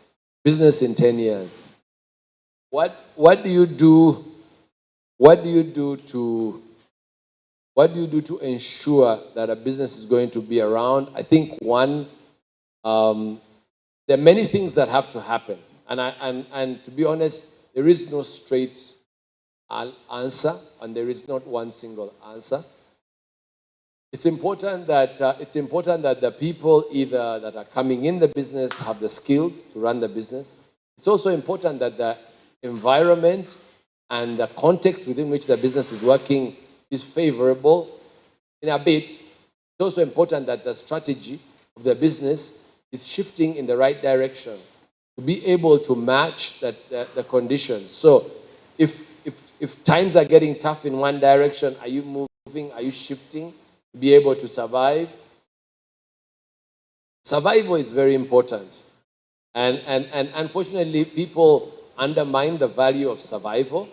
But survival is one principal thing. Just to survive 3 years, just to survive, you got out of school and you've been able to go into some corporate environment and stay there for 3 years. That's a big thing. And we celebrate that very little because we take it for granted. You already have it. It's in your back pocket. But survival is all important. Why have I been able to get this far? Even if it is a short distance. And based on that, what are my learnings? And unfortunately, we tend to throw away what we have learned. And so, families and businesses, important. If your business is able to transcend being a lifestyle business or a business that was set up for convenience, a business that was set up for somebody to have something to do, because a lot of businesses are set up like that. Once you get past that level, it's important that structures are set up. Businesses need to operate on structure and a little bit of structure, but not too much structure. You have to be a bit entrepreneurial, but you have to have some form of structure that guides the way the business operates. So even when you're hit with turbulence, you have a structure. You also have to have good relations. You have to have, good. You have to have good relations with your bankers, your financiers, your suppliers. So when times are good, treat them well. Treat those people, all that you depend on, well, because when times are tough, you're able to sit with them and say, look, guys, I treat you well when times are tough. When times are good, well, I helped you also. I helped you also grow. So now maybe it's time that we talk. It is things like that. You have to build the relations. So you have to have both. You have to have both the soft and the hard skills. You have to be able to pull and push. You've got to be able to think long term. But there is, like I said in the beginning, there's a big aspect of are you able to shift with the wind? Sometimes even the best of businesses will get hit by a real hard wind and they will not come back up. So don't despair. I see businesses globally, and I tell people say, oh, businesses don't survive, but it's the same thing. You look globally, you read every single day a business that's big, $1 billion business. You wake up in the morning and it's not there. And it's not there. It's a business that's been there for 120 years, like Bear Stearns. Been there for many years. They wake up in the morning and they're gone. They're not there. It's not because that they didn't have systems. It's not. It just it is. That's been the there are lessons to learn, but keep on learning, keep on growing with them and adjusting. And so I think that there is a lot of potential, and I keep saying that the potential is quite huge, and I think that there is a lot of opportunities, especially where we're going. If all things remain equal, that young people will have a lot of opportunities as Ugandans in this country if we continue, work hard, learn, get the right skills, and are keen to do business the right way. Wow. Yo, that's like, wow. That's like a mini MBA, man, or an MBA, Aga, man. I mean, I just wish I had the recorder on because I need to write my own book using that stuff. It's not plagiarism, is it? But it's amazing stuff, Aga. I mean, wow. I mean, think about it. Do not drown. Yeah, some of us are volunteers in churches, man. You were talking badly, but we also sometimes drown. You know, some Sundays you wake up and you're not okay, and you have to drown. But I mean, this is really interesting, Aga. And again, it's interesting that you talk about systems. Systems. But it was interesting when you talked about systems and listening into your radio. And you said you haven't been there in weeks, and you listen in and you can know what's happening. It also reminded me of a very interesting podcast that I've been listening to on Apple Podcasts about real dictators, where this is just sidetracking. Robert Mugabe, during the time when they had the riots before him getting off power, there's this radio presenter who decides to open up the channels to people to call in and, it's happening over here. And, and she was giving them a massive platform. And guess who was listening? Robert Mugabe. The next day, he said, hey, fire that person. And that person was fired. But I'm not saying you are using the Robert Mugabe theory. I'm just saying I know of another guy who listens to his radio stations, or who used to. But Aga, it's also very interesting. Business has to be good on its own. It's just anything. A lot of the time people say you are as good as the product that you sell. And for any business, a business is as good as what it says it is. Because you can be a business and talk all of these great things, but in the real market, you're actually, flaky and you do not survive. So it's important and interesting that you talk about that. But self-awareness. Sometimes we have this whole grandeur thing of arrived. We call it arrivism. So you see, in arrivism, I have a friend here called Trevor who loves to tell me Tolina Chongamba. He's right in this. A sense of arrivism. But it's a joke that we normally use because I always said, do you know who I am? But the truth is, self-awareness is one of the most critical cornerstones for any human being.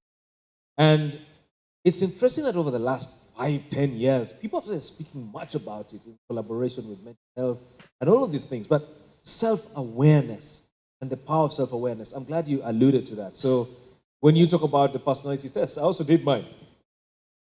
And in mine, I was 96% yellow.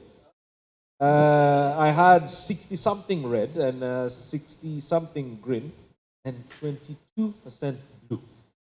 That is why whenever I'm dealing with people, I get a lot of people who are very critical, analytical, meticulous, because we are the kind of guys who come up with crazy ideas, but we don't like executing. So we have to have people to support us execute. So it's very interesting that you talk about that. And again, I would encourage many of you to do some of these tests. They're really, they're online.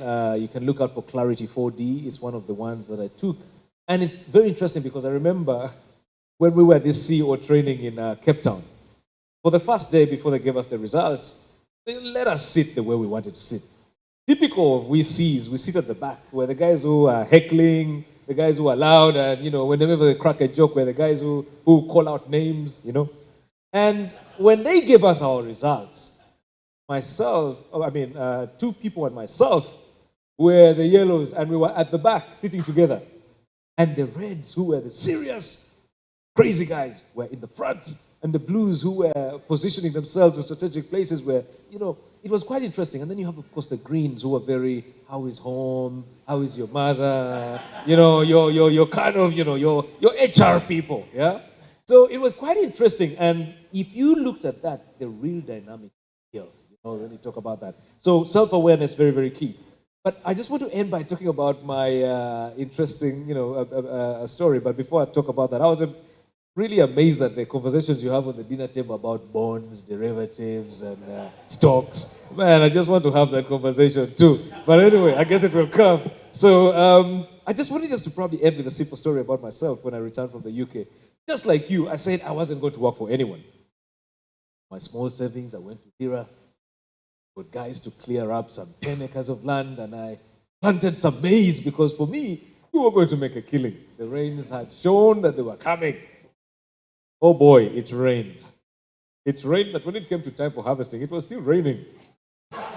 All of my savings, they were rained on. I had to look for employment. So that explains why I had to go back into employment. But I think it's a very. You talk about the suit. Okay.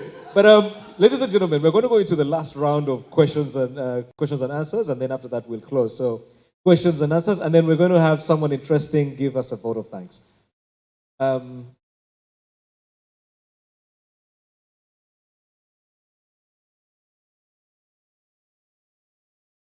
evening, everyone.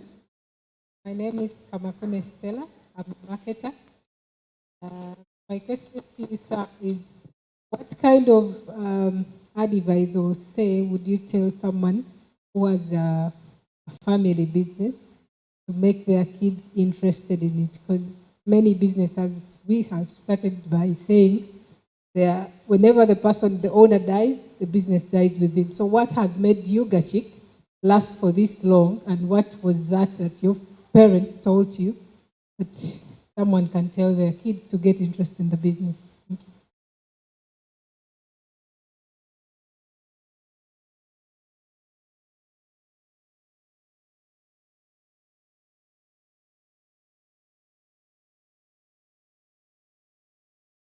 Hi everyone. My name is Akech Brenda, barrister sales, farmer on the job, planning on the job. Thank you, Ms. Sekalala. At one point, did you ever feel a burnout? And then how did you go about it? Good evening, everyone. My name is Saleh Chiwika. I have a few questions. Two, actually. One, what do you look for, or what aspects do you look for when you're investing in a startup? And then two, what skill do you think is important for someone to have to survive either in a business world or the employment world? Thank you.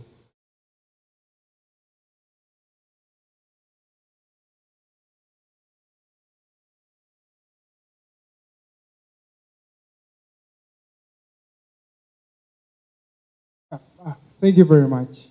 My name is Jita Mwesigwa Alexander, and I work as an operations manager at State Farm Namulonge. So my question goes out to Mr. Sekalala. How have you been able to ensure sustainability and growth of such a generational farm from 1992, as you've mentioned? How have you been able to handle the challenges that come up with farming? We know that there is a big challenge of accessing affordable financing for farmers. So how were you able to scale up and do farming at a larger scale? Thank you very much. Hello.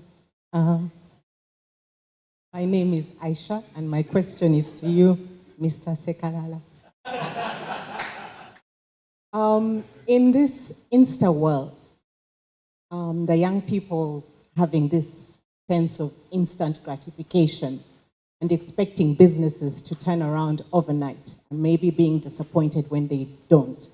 What advice do you have for young people as they're starting out in terms of building patience and understanding that some of these things take time? What are the little pointers that you can give to the young generation?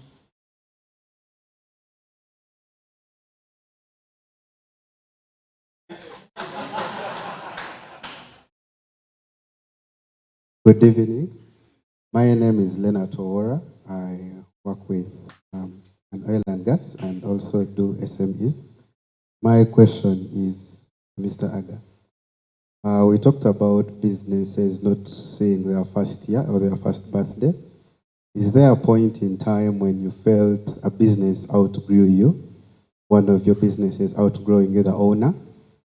Then the other question is, you talked of one of your first startup businesses. You started the businesses as a group.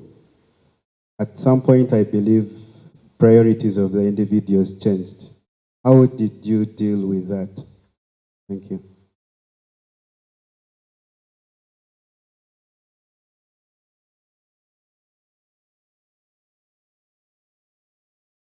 My bad. Tony Atida is my name. With that milestone. Tony Atida. Yeah, my question kind of leans into what the over the years you have businesses which have survived, like Radio Simba, and there are those that have closed. Can you help us dive in deeper on what forms future of a business, especially in times of work? Why did businesses like still close yet Simba is still? And two, can you give us more info on the structures? You mentioned the structures in a general. What are the key things that we can look out for as startups that we can put in our structures, make sure that the businesses can stand the test? Barbara Barungi. Aga, I just want to know, do family businesses have advisory boards? You'll notice that during the pandemic, there was increased focus on family businesses and valuation of family businesses. So in your family business, do you have an advisory board? Do you have what sort of governance structure do you have, especially given that family businesses tend to be multi-generational?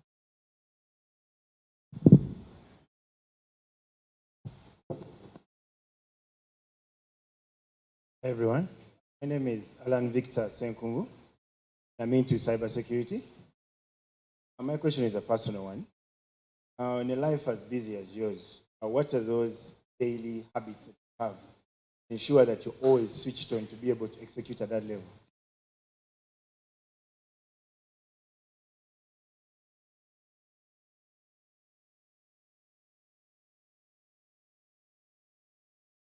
Good evening, everyone.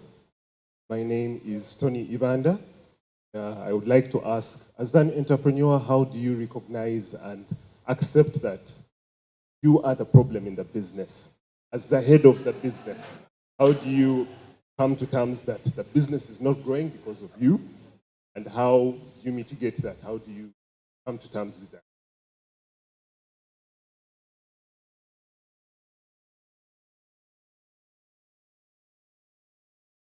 Hello, my name is Emmanuel Ekeset.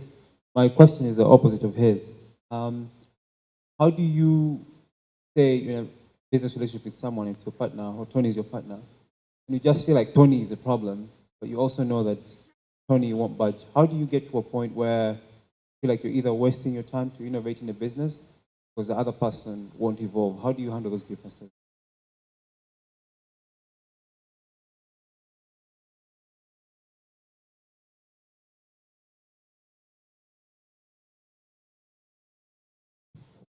Good evening, ladies and gentlemen.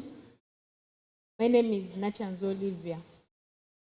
I'm one of the directors of Jeans Club Uganda Limited. We do jeans, menswear, but we started with jeans, and we got the name from the jeans that we sold at first that made us who we are. So we do men's clothing, and we are importers from Asia. We have done it for some time, but we still have issues. A lot of issues, as if we are starters. The directors, my husband has the biggest shares, then me, then the children. Now, we have been in for like 15 years. We do not have we have issues with systems. We have issues with human resource acquisition and management and retention. We have issues with customer follow-ups. We have issues with, for example, if we have to travel together, we have to leave people around. Somehow, somewhere, you know there are issues.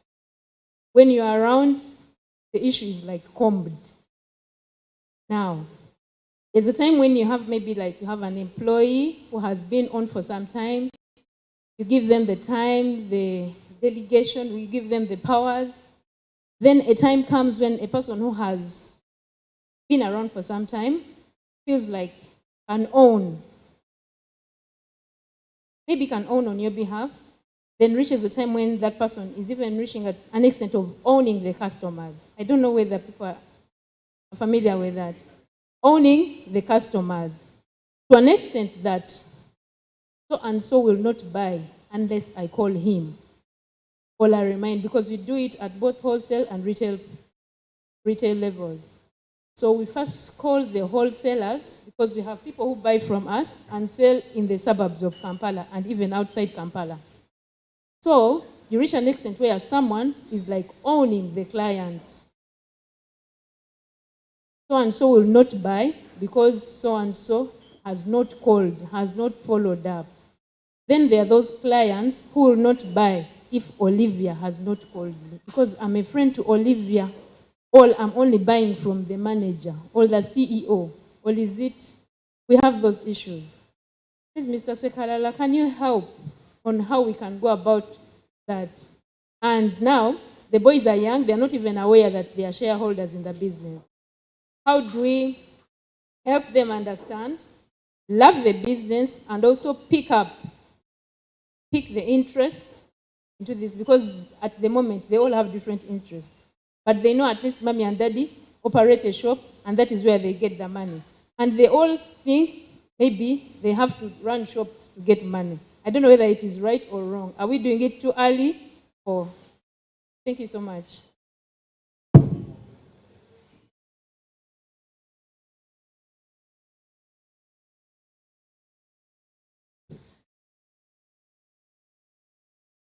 Yes, good evening. My name is Mariam. I'm a civil engineer, and I run a construction company. My question is supplementary to what I think she's called Barbara, what she asked. As a privately owned business, do you have advisory boards? And if you do, how do you choose the people who sit on those boards?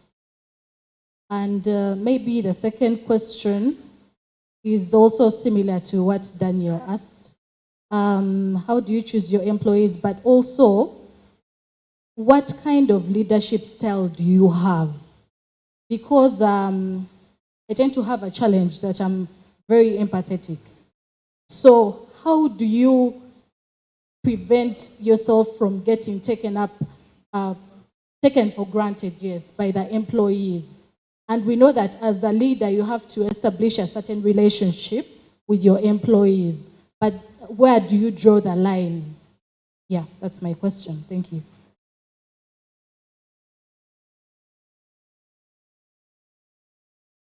Oh.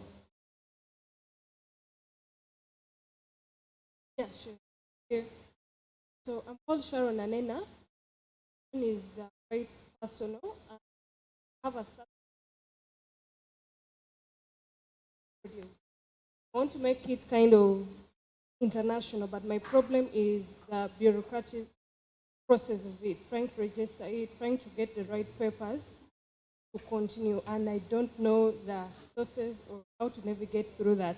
Do you mind getting some light on that?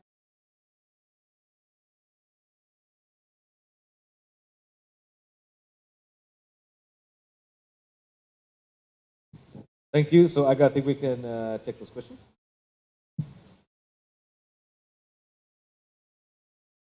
Okay.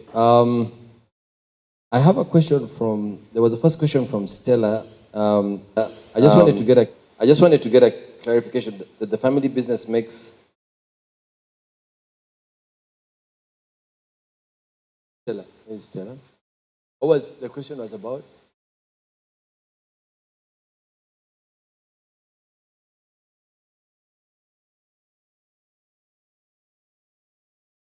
Or what do you give the kids to be interested? Okay, all right. Sorry, I scribbled it and I lost what I had scribbled myself. How do you get the kids to be interested? Um, Again, there is no single answer to how to get the kids to be interested, but there are basic things that have been done over time that you need to work with. The first one is it's important that the business is not a source of conflict for the children as they grow up. So if the children grow up seeing you shouting, hating their business, you're screaming your head off, the business is not a source of joy to you, the founder. It is impossible for them to love the same business. They see it as something that has been a source of pain for them, or as a pain for their parents, who they love, because they love you by default.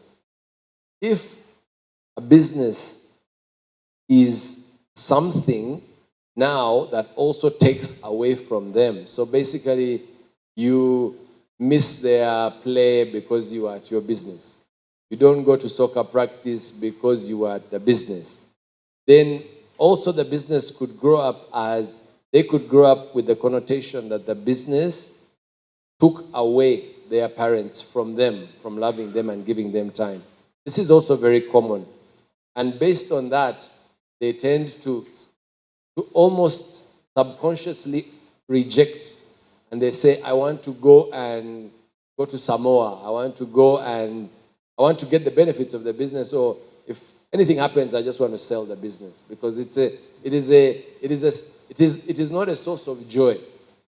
A business has to be a source of pleasure, and the children need to, first of all, appreciate it, one, as a source of income, and two, as something that is good and positive and adds to their life, and it is something that is, it has to be on the positive side of the scale. Once you start off on that side of the scale, you're ahead. But it never is a guarantee. If somebody wants to go off and become a nun or a father or a priest, there's nothing that you're going to do about it. They're not going to be interested. That's what they want to be, because that's what the person wants to be. And it's not that being a nun or a priest is a bad thing. It's just they want to be that, and that's different. So that might not be favorable if you have a business and you have one child and they want to go off to become a nun. So that might be a problem. So it's so important that the business is not negative. That's the best way to start. The rest of the things are obvious. They need to work in the business. They need to have experience with the business.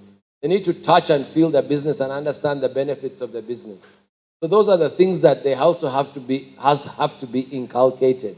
As they grow up, they are touching and feeling. They are there with the business. They see what happens. They know what's going on. And then all of a sudden it becomes, why are you doing this? Why are you doing the other? And then they're going off to do a few things for the business. So that takes a bit of time, and that is not something that you build in a day. It is something that you need to think of as a long-term recruitment. So you need to think about it as, HR long. When I think about it now, I need to think about it. It is something that will come with time. Brenda, the farmer. Burnout. Do you get burnout? Yes, I think everybody gets burnt out, but over time, one of the things you don't want is you only want to get enough burnout so that you can wake up the next morning and go to work. Meaning that you have to max out, you have to make sure that the burnout is only at the end of the day, and you're burnt out and you sit in front of the TV maybe for 30 minutes and you go to sleep, and in the morning you can wake up. You're not allowed to get the burnout, the kind of burnout where you have to stay in your house for days. No? Not allowed to do that if you're going to own a business. You get burnout. There are certain things that you do to avoid burnout. One of the things that is most important that I've learned over the years, Tony has told you, is exercise. So exercise, eat well, stop drinking sodas, Stop drinking sugar. Stop drinking things, eating things that you don't need to eat. Stop eating fried food. Dr. Kasenine would be proud of you, huh? If you eat well, feed your mind, and you have a good health yourself, then you become less susceptible to having that inevitable burnout. We all get stressed, but you have to have a strong coping mechanism. So very important. If you run, for instance, like I used to run, if you can sit and run if you can run for an hour straight, your mind becomes you have a coping mechanism. You know, as Muslims we fast. We fast for a full day. From morning, so you don't eat anything. You're hungry, but you get used to it. You learn that you can act. So you learn how to manage yourself.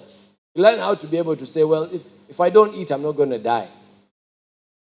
So those are the coping mechanisms. So you got to build coping mechanisms, and these are many. Many people, everybody has a different coping mechanism.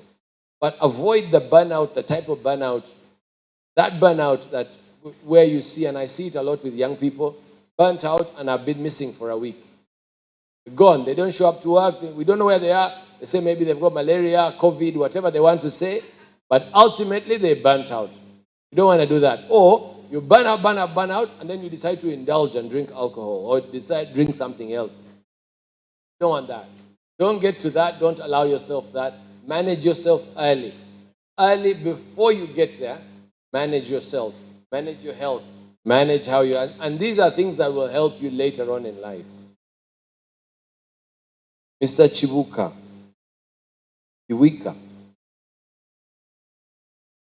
When I'm investing, what do I look out for? I tend to look out for very, very, very, very, very engaged entrepreneurs. People who love what they're doing, who have a passion, but who also understand that they're not going to do everything. There are people who love what they do, but they think they will do everything. So I'm very, very interested in the entrepreneur. So when I'm investing, I tend to try and understand. If the person is a hog and they're greedy and they want to do everything themselves, I'm going to leave them alone because later on they're going to be a problem. So I tend to want to invest in somebody who's willing to try and get other people on board. Build a team. That's very important for me. Even more important than the idea. I then pick up on the idea. The idea is important because if you've got a dud of an idea, then it doesn't even matter. But sometimes you have a very good entrepreneur and a good team builder who's able to pivot. Even when they have an idea which is half good, they're able to find some way of moving it on to the next level. A lot of the businesses that I started that's not really what we started out to do. We started out to do something different, but then when we got into the market, we changed it. So it's about, do you have a team that are observant, that are cognitive enough to see their surroundings? That's most important. That's more important than that you have this super idea of how to use crypto. And you're alone. Doesn't matter. I run into a lot of entrepreneurs. The guy tells you, ask him, what are you doing? I did that. I did this. I did that. You hear too many eyes?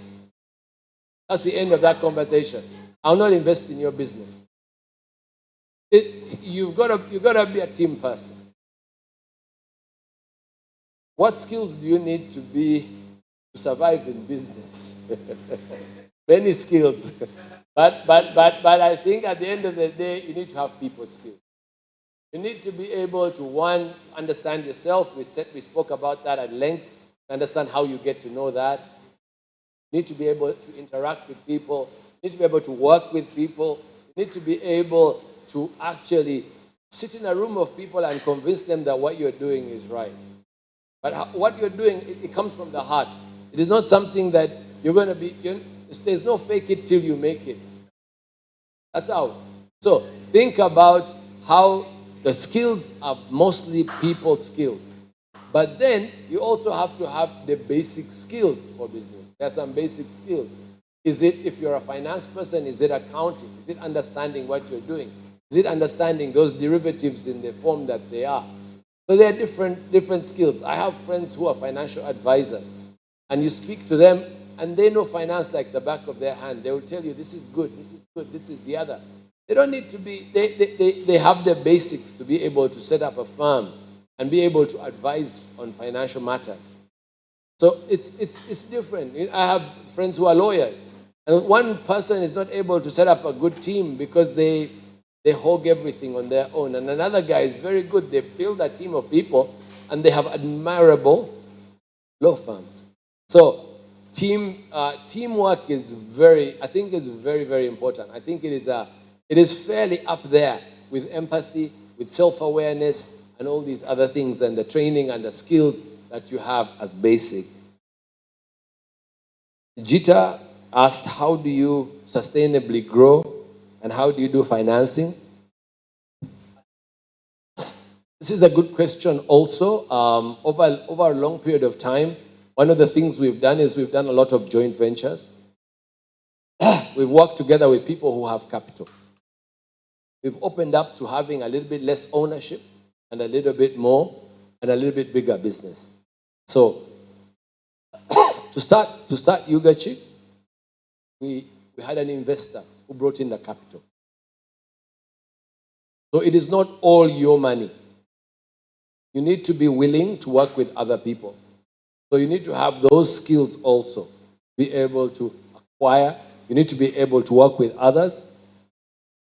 Many a times I meet young people, 2 or 3 of them, doing the same business, and I ask them, why don't you guys get together?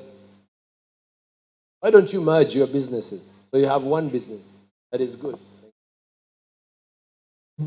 He's got people skills. He's a salesman.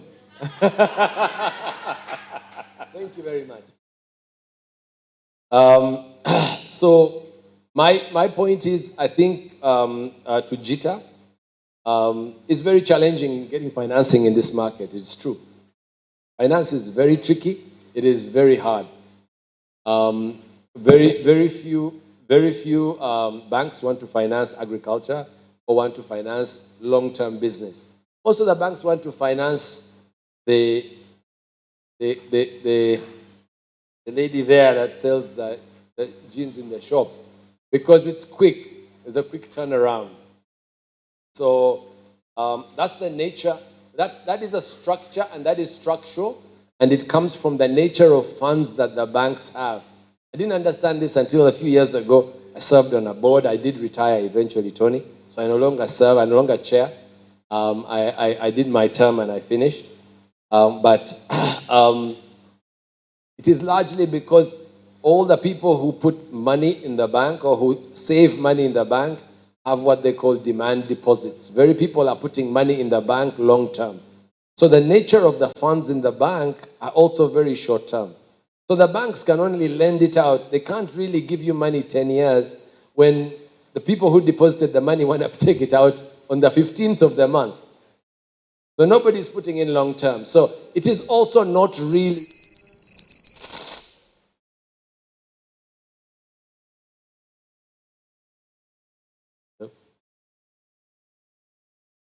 It's not really of their own making. It is also a structural problem. So we also have to appreciate, some of the challenges also that our institutions have. The dinner table, Insta, and advice to the young about instant gratification versus being patient and living in a world where things all don't work in your own way. This is not easy, but young people just need to get out there and start working. You know, whatever it is, you just need to get out there and just get out there and get some work. And not hope that you're going to be an influencer. That's enough. Get out there, get a job. And now, while you're at your job, if you can be an influencer in the evening, I have no problem. But get out there and do some old-fashioned work. When you go out there and do some old-fashioned work, what happens is, at the end of the month, you earn a salary. And you look at it. And then you spend it. Sometimes you spend it quickly, sometimes you spend it slowly. But you realize how hard it is to earn money. And yes, they are YouTube billionaires. We hear about them, you see them. Supposedly, this guy's got a channel with I don't know how many millions of people. But that person most likely is not you. I don't know, that person is there, but it's not you. So, so I don't know. I think the advice that I have is go out there, get a job, do something. Go through the trouble of trying to get something done, and then slowly you realize, all of a sudden, you sort of realize that all of a sudden, how much effort does it take to earn a paycheck? And I think for me, that'll be my start. But there are many other things I think that could happen. How do you know if the business has and the owner is now the problem? This is not uncommon, by the way, and actually this is a very common problem. A lot more common than you would imagine. That all of a sudden the owner of the business is a problem, and this happens a lot in lifestyle businesses, where the owner keeps on taking money from the business. It's a tough one because a lot of businesses will not make it past this problem. To be honest, it is something that you have to face because he's the owner. They are the owner, and how do they? But if you can build a self-awareness as yourself, and I see it sometimes where a businessman says, it is time for me to step aside. And that is a lot of wisdom. That is a lot, that takes a lot. And when that happens, normally that is a good step and a step in the right direction if they set it up properly. Changing partners is also hard and not easy, but I suggest, and I make a quick suggestion because I've done this very many times. Partners. When you're starting out with a partner, talk about the full range of things. Set them out in writing. We're going to get to a point in time where we will not get along. What do we do? The problem is that when you get a partner, you treat them like a boyfriend or a girlfriend. So you only think about the good things. You only talk about, we love each other, we're going to do so many things, we have this business, it's romanticized. You also have to deal with the issues around what happens when things go south. So, if you deal with that early, then it is easier later when things go bad. But if maybe perhaps you are like every other Joe and you never dealt with, you don't have an agreement, one of the best things to do is you can do it later on. You can have an agreement. One of the other things that you can do is, over the years, one of the problems I had when I was in the disco business was I was always paying out my shareholders. So it was a drain on resources. When you get to a point where you're a little bit successful, a shareholder says, me, I no longer want this business. I want to sell out. I want to sell my shares. So you have to always go around and have mechanisms. So you have to have mechanisms of buying out your other partners. And the best way is to make these things transparent from the beginning. How much do you pay your partner to get out of the business? It should be clear that I can pay you without actually killing the business. So that's important. Very important that you bear that in mind. But there's a lot of mechanisms out there, and these things are now no longer, it's not rocket science and it's not secrets. You can actually, speaking to a good lawyer or speaking to somebody, these mechanisms are out there and they're very easy. How do you split up with a partner? And it happens. Partnerships split up. So, it's a normal thing. Just seek advice fairly early on. And also, as much as you're willing, and I implore the people in this room, as much as you're keen to have him get out, you should also be willing to get out yourself and leave him there. If that's the case, then you will be able to work on a fairly equitable exit for either one of you. Tony is also my son.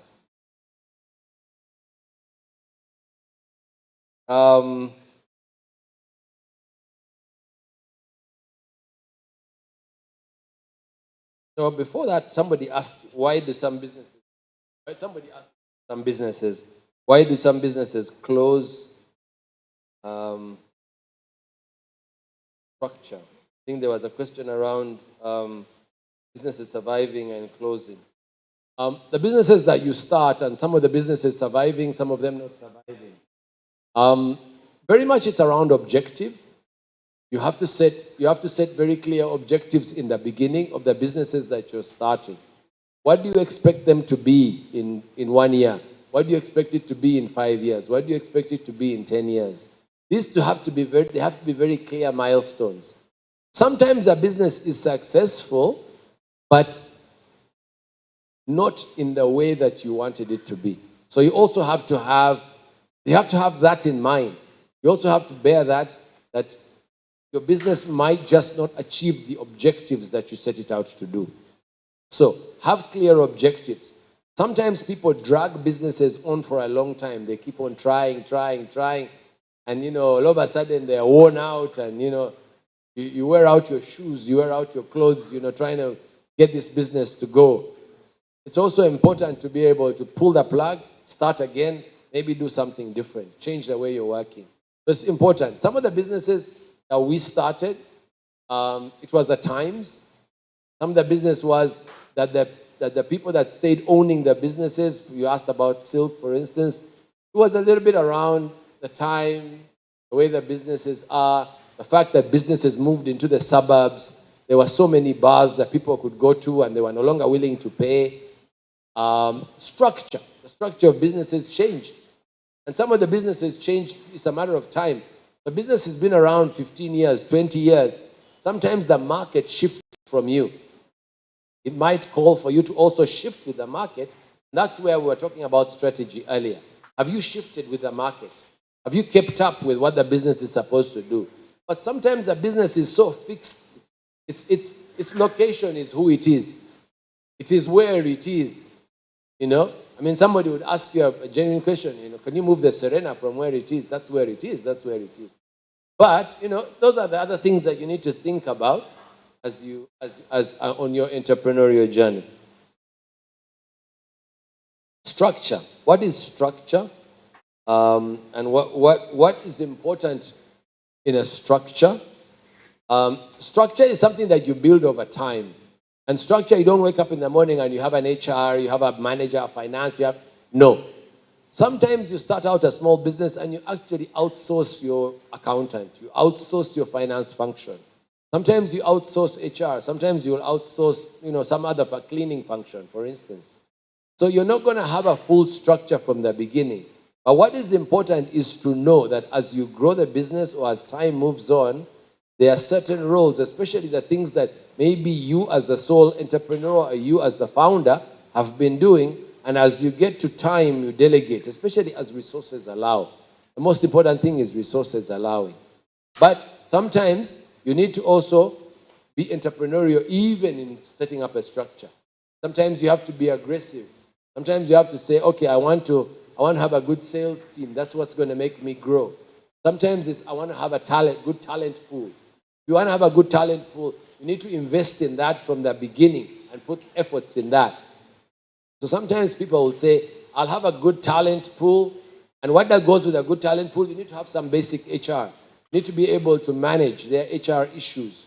What are their issues? Are their records right? Is everything right? Do they take their leave? Are they being managed properly? Talent is like that. Talent is like that. I had those struggles when I was with the radio. You have talent, you have DJs. These guys have egos the size of, danger to low-flying aircraft. But, you get used to it. And you have to manage them, but you also have to make sure that you build, a fairly resilient business.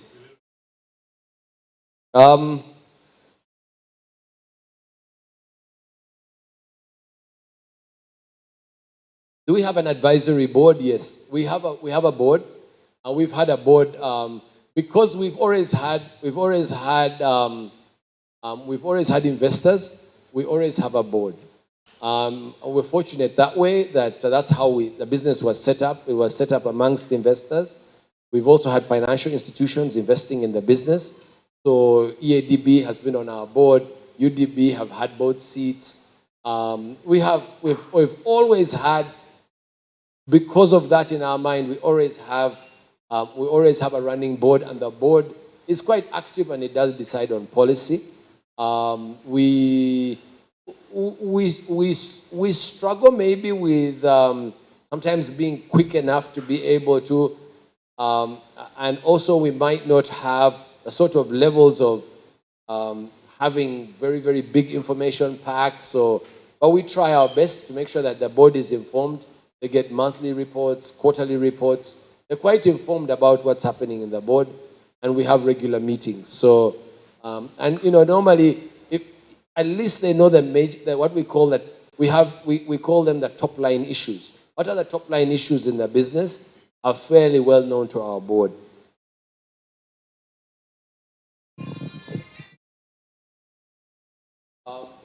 Alan asked about daily habits. We've talked about this a few times. Exercise, eating. Those are your daily. That's your wall. That's your reference. You need to make sure that make sure that if you have family or spouse or wife, you need to make sure that you build good relations with your better halves or with your parents if you live with your parents. You need to have good, peaceful domestic situations. Let me call it that. That's your comfort zone. So you need to build a good comfort zone. You need to be able, and it almost has to be intentional. You need to work at it. This is not something that you get by luck. You don't fluke it. So you need to make sure that I have friends who don't want to go home. And so you meet the guy and he's telling you, is there something else? Can we go hang out here? And you're like, why don't you want to go home? Man, I want to wait until madam is sleeping. So if you get into that kind of situation, you're not doing very well. So work towards making sure that if you're tired and you want to get some rest, you can go home. Develop your times. Have a fairly good clock. And for me, working in radio is very good, has been very good for me because I think about a clock a lot. Radio works on a clock. So I think about a clock. I know after 15 minutes is a radio break. After this is this. After this. I work like that. So I don't sit and do work and sit there. I will not sit in a meeting that goes on for more than 2 hours. There's no radio show lasts more than 2 hours. Once the meeting gets to more than that, I say enough. So those are good, those are decent habits. They're not good habits, but they're decent habits to have. Develop a clock that you say, stop, I take a break, I do this. Have a time for your exercise, a time for yourself, time for your spirituality, a time for the people that you love and care about. Also, a time that you're away from it all. That will help you. That will help you a lot as a habit. Okay, yes, there was a question about the owner and the partner being a problem. When is the owner a problem? We've talked about that a little bit. How do you know? It's very hard to know because you're nearly the beginning and the end of a business. So at the end of the day, my litmus test is always simple. If I can leave the business and go away for the weekend and everything is still okay on Monday, that's a good test. Then I do a week, then I do 2 weeks, then I do a month. That's a good test. If you come back and things are running better than you left them, then you need to start to take the hint that you are a problem. Partners, we talked about partners a little bit. We touched on that.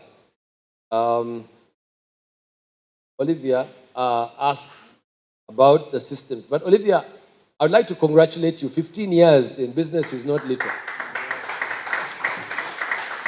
You need to appreciate that you've done very well. So 15 years and you're able to stand up and speak about your business is not small. You need to congratulate yourself, then ask yourself, how do you move from 15 to 30 to 45? So 15 years is half of Yuga Chick, we're 30. So it is not small. So I think you should delight in this. So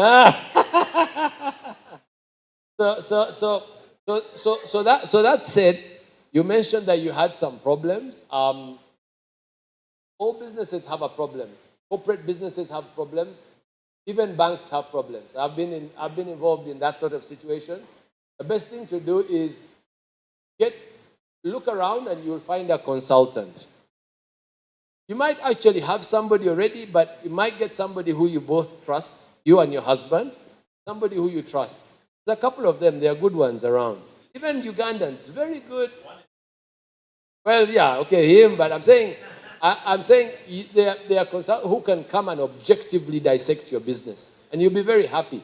They'll come through, they'll speak to you, and they will then recommend you the people who should help you in the various areas. HR is one area. There might be one person who can help you in that area. Get in the habit of getting outside help. It doesn't hurt. It's been tough. COVID has been tough. Sales are down, business is down, tough, dollar, what? There's many things.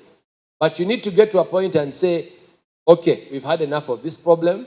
Let's get some outside help. Start with one problem and then build on from there. You mentioned hijack. I think that's a very common thing. Just encourage these star employees of yours who want to hold on to things to take leave. They don't want, but they have to go and leave. No, they'll cry. It's okay, but make them go and leave. It is a very serious matter. I will teach you something that I learned when I was in the financial sector. In banking, if people don't go and leave, the business is penalized for the money of untaken leave. When you see the sorts of money that you can be penalized, you realize that it is considered a liability on your balance sheet. Once you learn about that liability and start to internalize it, you will want to take it off your balance sheet. Get them to go and leave. And once they go and leave and they leave, and you don't call them, sooner or later, either there's something wrong with the product, but if that's not the case, sooner or later you will understand where the holes are. They might be good people. And I'm not saying fire people, no. I'm saying, you leave. You'll find that person who's hijacking your business hasn't gone on leave in 4 years. And you just need to interrogate and say, take your leave. And they will consider that they've been fired, but you say, no, this is your leave. You're not allowed to carry it forward anymore. From the year 2023, no leave will be carried forward. Take leave. And consultant. Don't be afraid of them. Get used to them. Get used to paying them some money. Agree with them from the beginning. Negotiate your rates. And a consultant will help you. There are many business consultants, and they're good.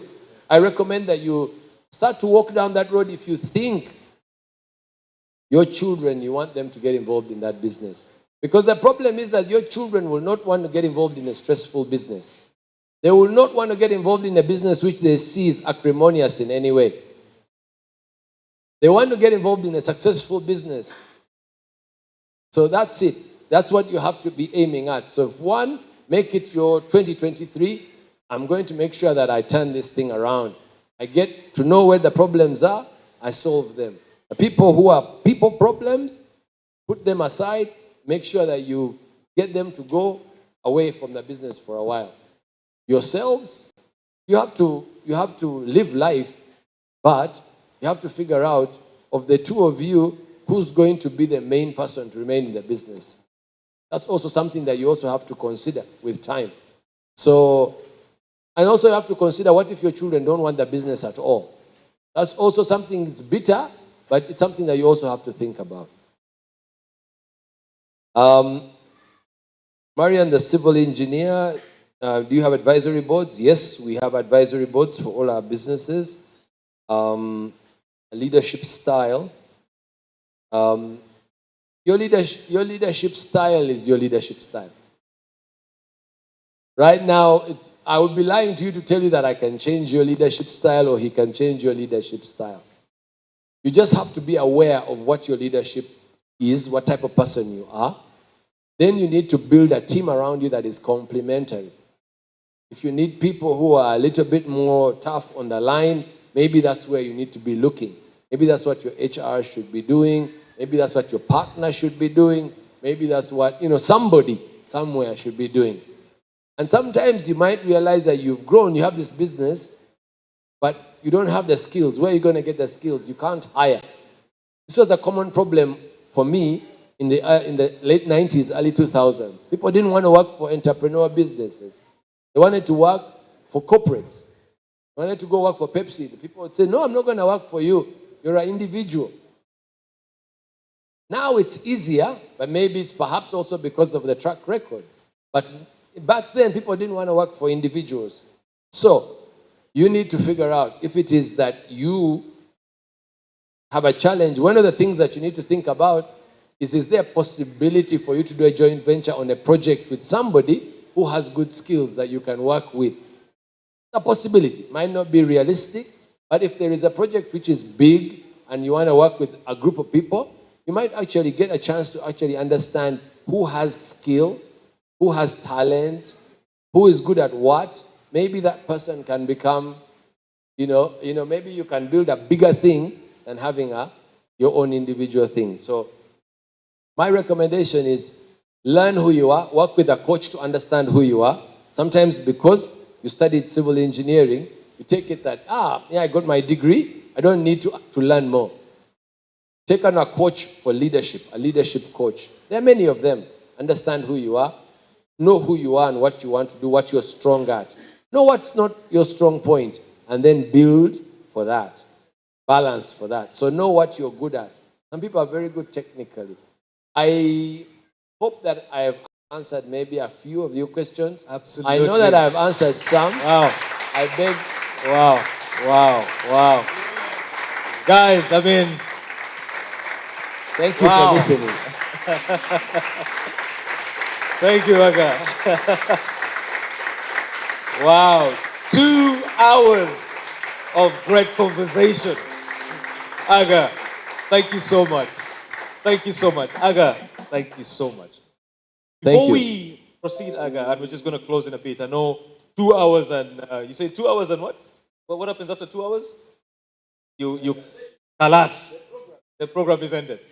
Aga, before the program ends, this is not or would never have been possible without a great team. So allow me to introduce the team to you, and I want them to come up here so we can see them and see their faces. I will introduce Samuel. Samuel is the guy who spoke this morning. You remember the guy who said when he came to advise, and then all of a sudden, Samuel, come and join us. Then we have Linda Kamasaka. Linda is the person who drives us crazy. All of this is because of Linda. She's the one who keeps our schedule. She's the one who makes this happen. Organization. Without her, lots of things are not possible. We have Joram. Joram, if you can come up. Joram actually also hosted a very amazing event last week, Afrozilla, the first one of its kind. We supported him. It's all about creatives. Very much into the creative space. He's a creative, among many things, a fashionista, among other things, a gym instructor, among other things, a photographer, among other things, many things. And then we have David Kanje. David Kanje is the guy who puts our content together. If you recall the 360 Mentor, when we were hosting it with Gabushenga, he was the guy who began the transcribing and does it for us. Guys, come up here, please. Come up here. We do have Emmanuel. Emmanuel isn't here with us. He is stuck in Arusha with Emi Otim. And like I said, my jet just arrived, but I don't think it can make it in time back to Arusha and back. So they are joining us live right now as I speak. But also, I just wanted to say one thing. Wemby. Wemby is a very interesting personality. This guy wrote our profiles, and we had to use a Tharusaras. It's called a Tharusaras. Tharusaras. Yeah, that one. We had to use it to understand what he had written about us. He is the guy who really has put a lot of this content together, and support on the website and everything. These are the guys who have made it possible. These are the guys who research for us.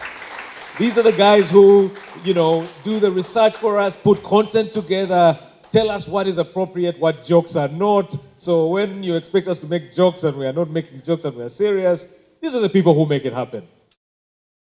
So guys, I'm just going to allow you to stay here because Aga, we're going to close right now and have a networking session. We have some drinks and food at the back. I'm just going to allow Emi Otim, our co-founder, to kind of pass on the vote of thanks. Emi, are you there? I'm here. Okay. So you haven't missed. I was going to say welcome to the 5 a.m. club, but it's clearly coming to 9 o'clock. So Emi, your vote of thanks. Please proceed. Thank you all very much. Thank you, Mr. Aga Sekalala. We are so inspired to have you on the Ubuntu Talks.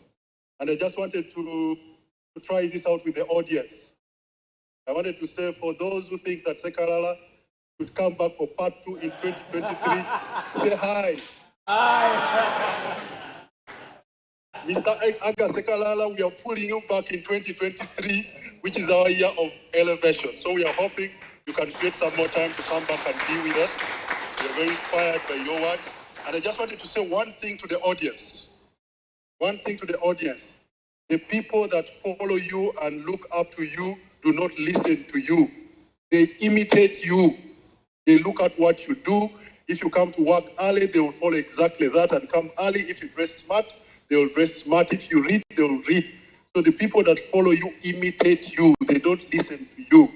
From the Ubuntu team, I want to say we are so inspired. We are so honored to have you all at this new space. I would like to thank in a special way the great Indian Daba. And I'm encouraging our people, please go on Twitter and follow the Indian Daba. They gave us a new space. We are so honored to be in that new space. I want to thank Smart 24. I'm not around, but I'm following this on YouTube. Very honored that you came through and put us online. And I'm encouraging all of us, when we open again on 9th of January, join the 5 a.m. club. Sekalala is part of the 5 a.m. He just doesn't listen. But by 5 a.m. he's up. So guys, join this. Join this. We are very honored. Thank you very much. Thank you, the team. Thank you, Tony, for inspiring the team to be part of this process. I want to thank you, Samuel, Linda, Joram, Kanje, and Wemby. We are very honored to be with you and to work with you. Thank you very much, and I wish you all the best tonight. Good night, and enjoy the networking. Thank you very much, Amy. And like Amy always says, thank you so much. And like Amy always says, wake up, dress up, show up. Thank you so much, guys. Networking time.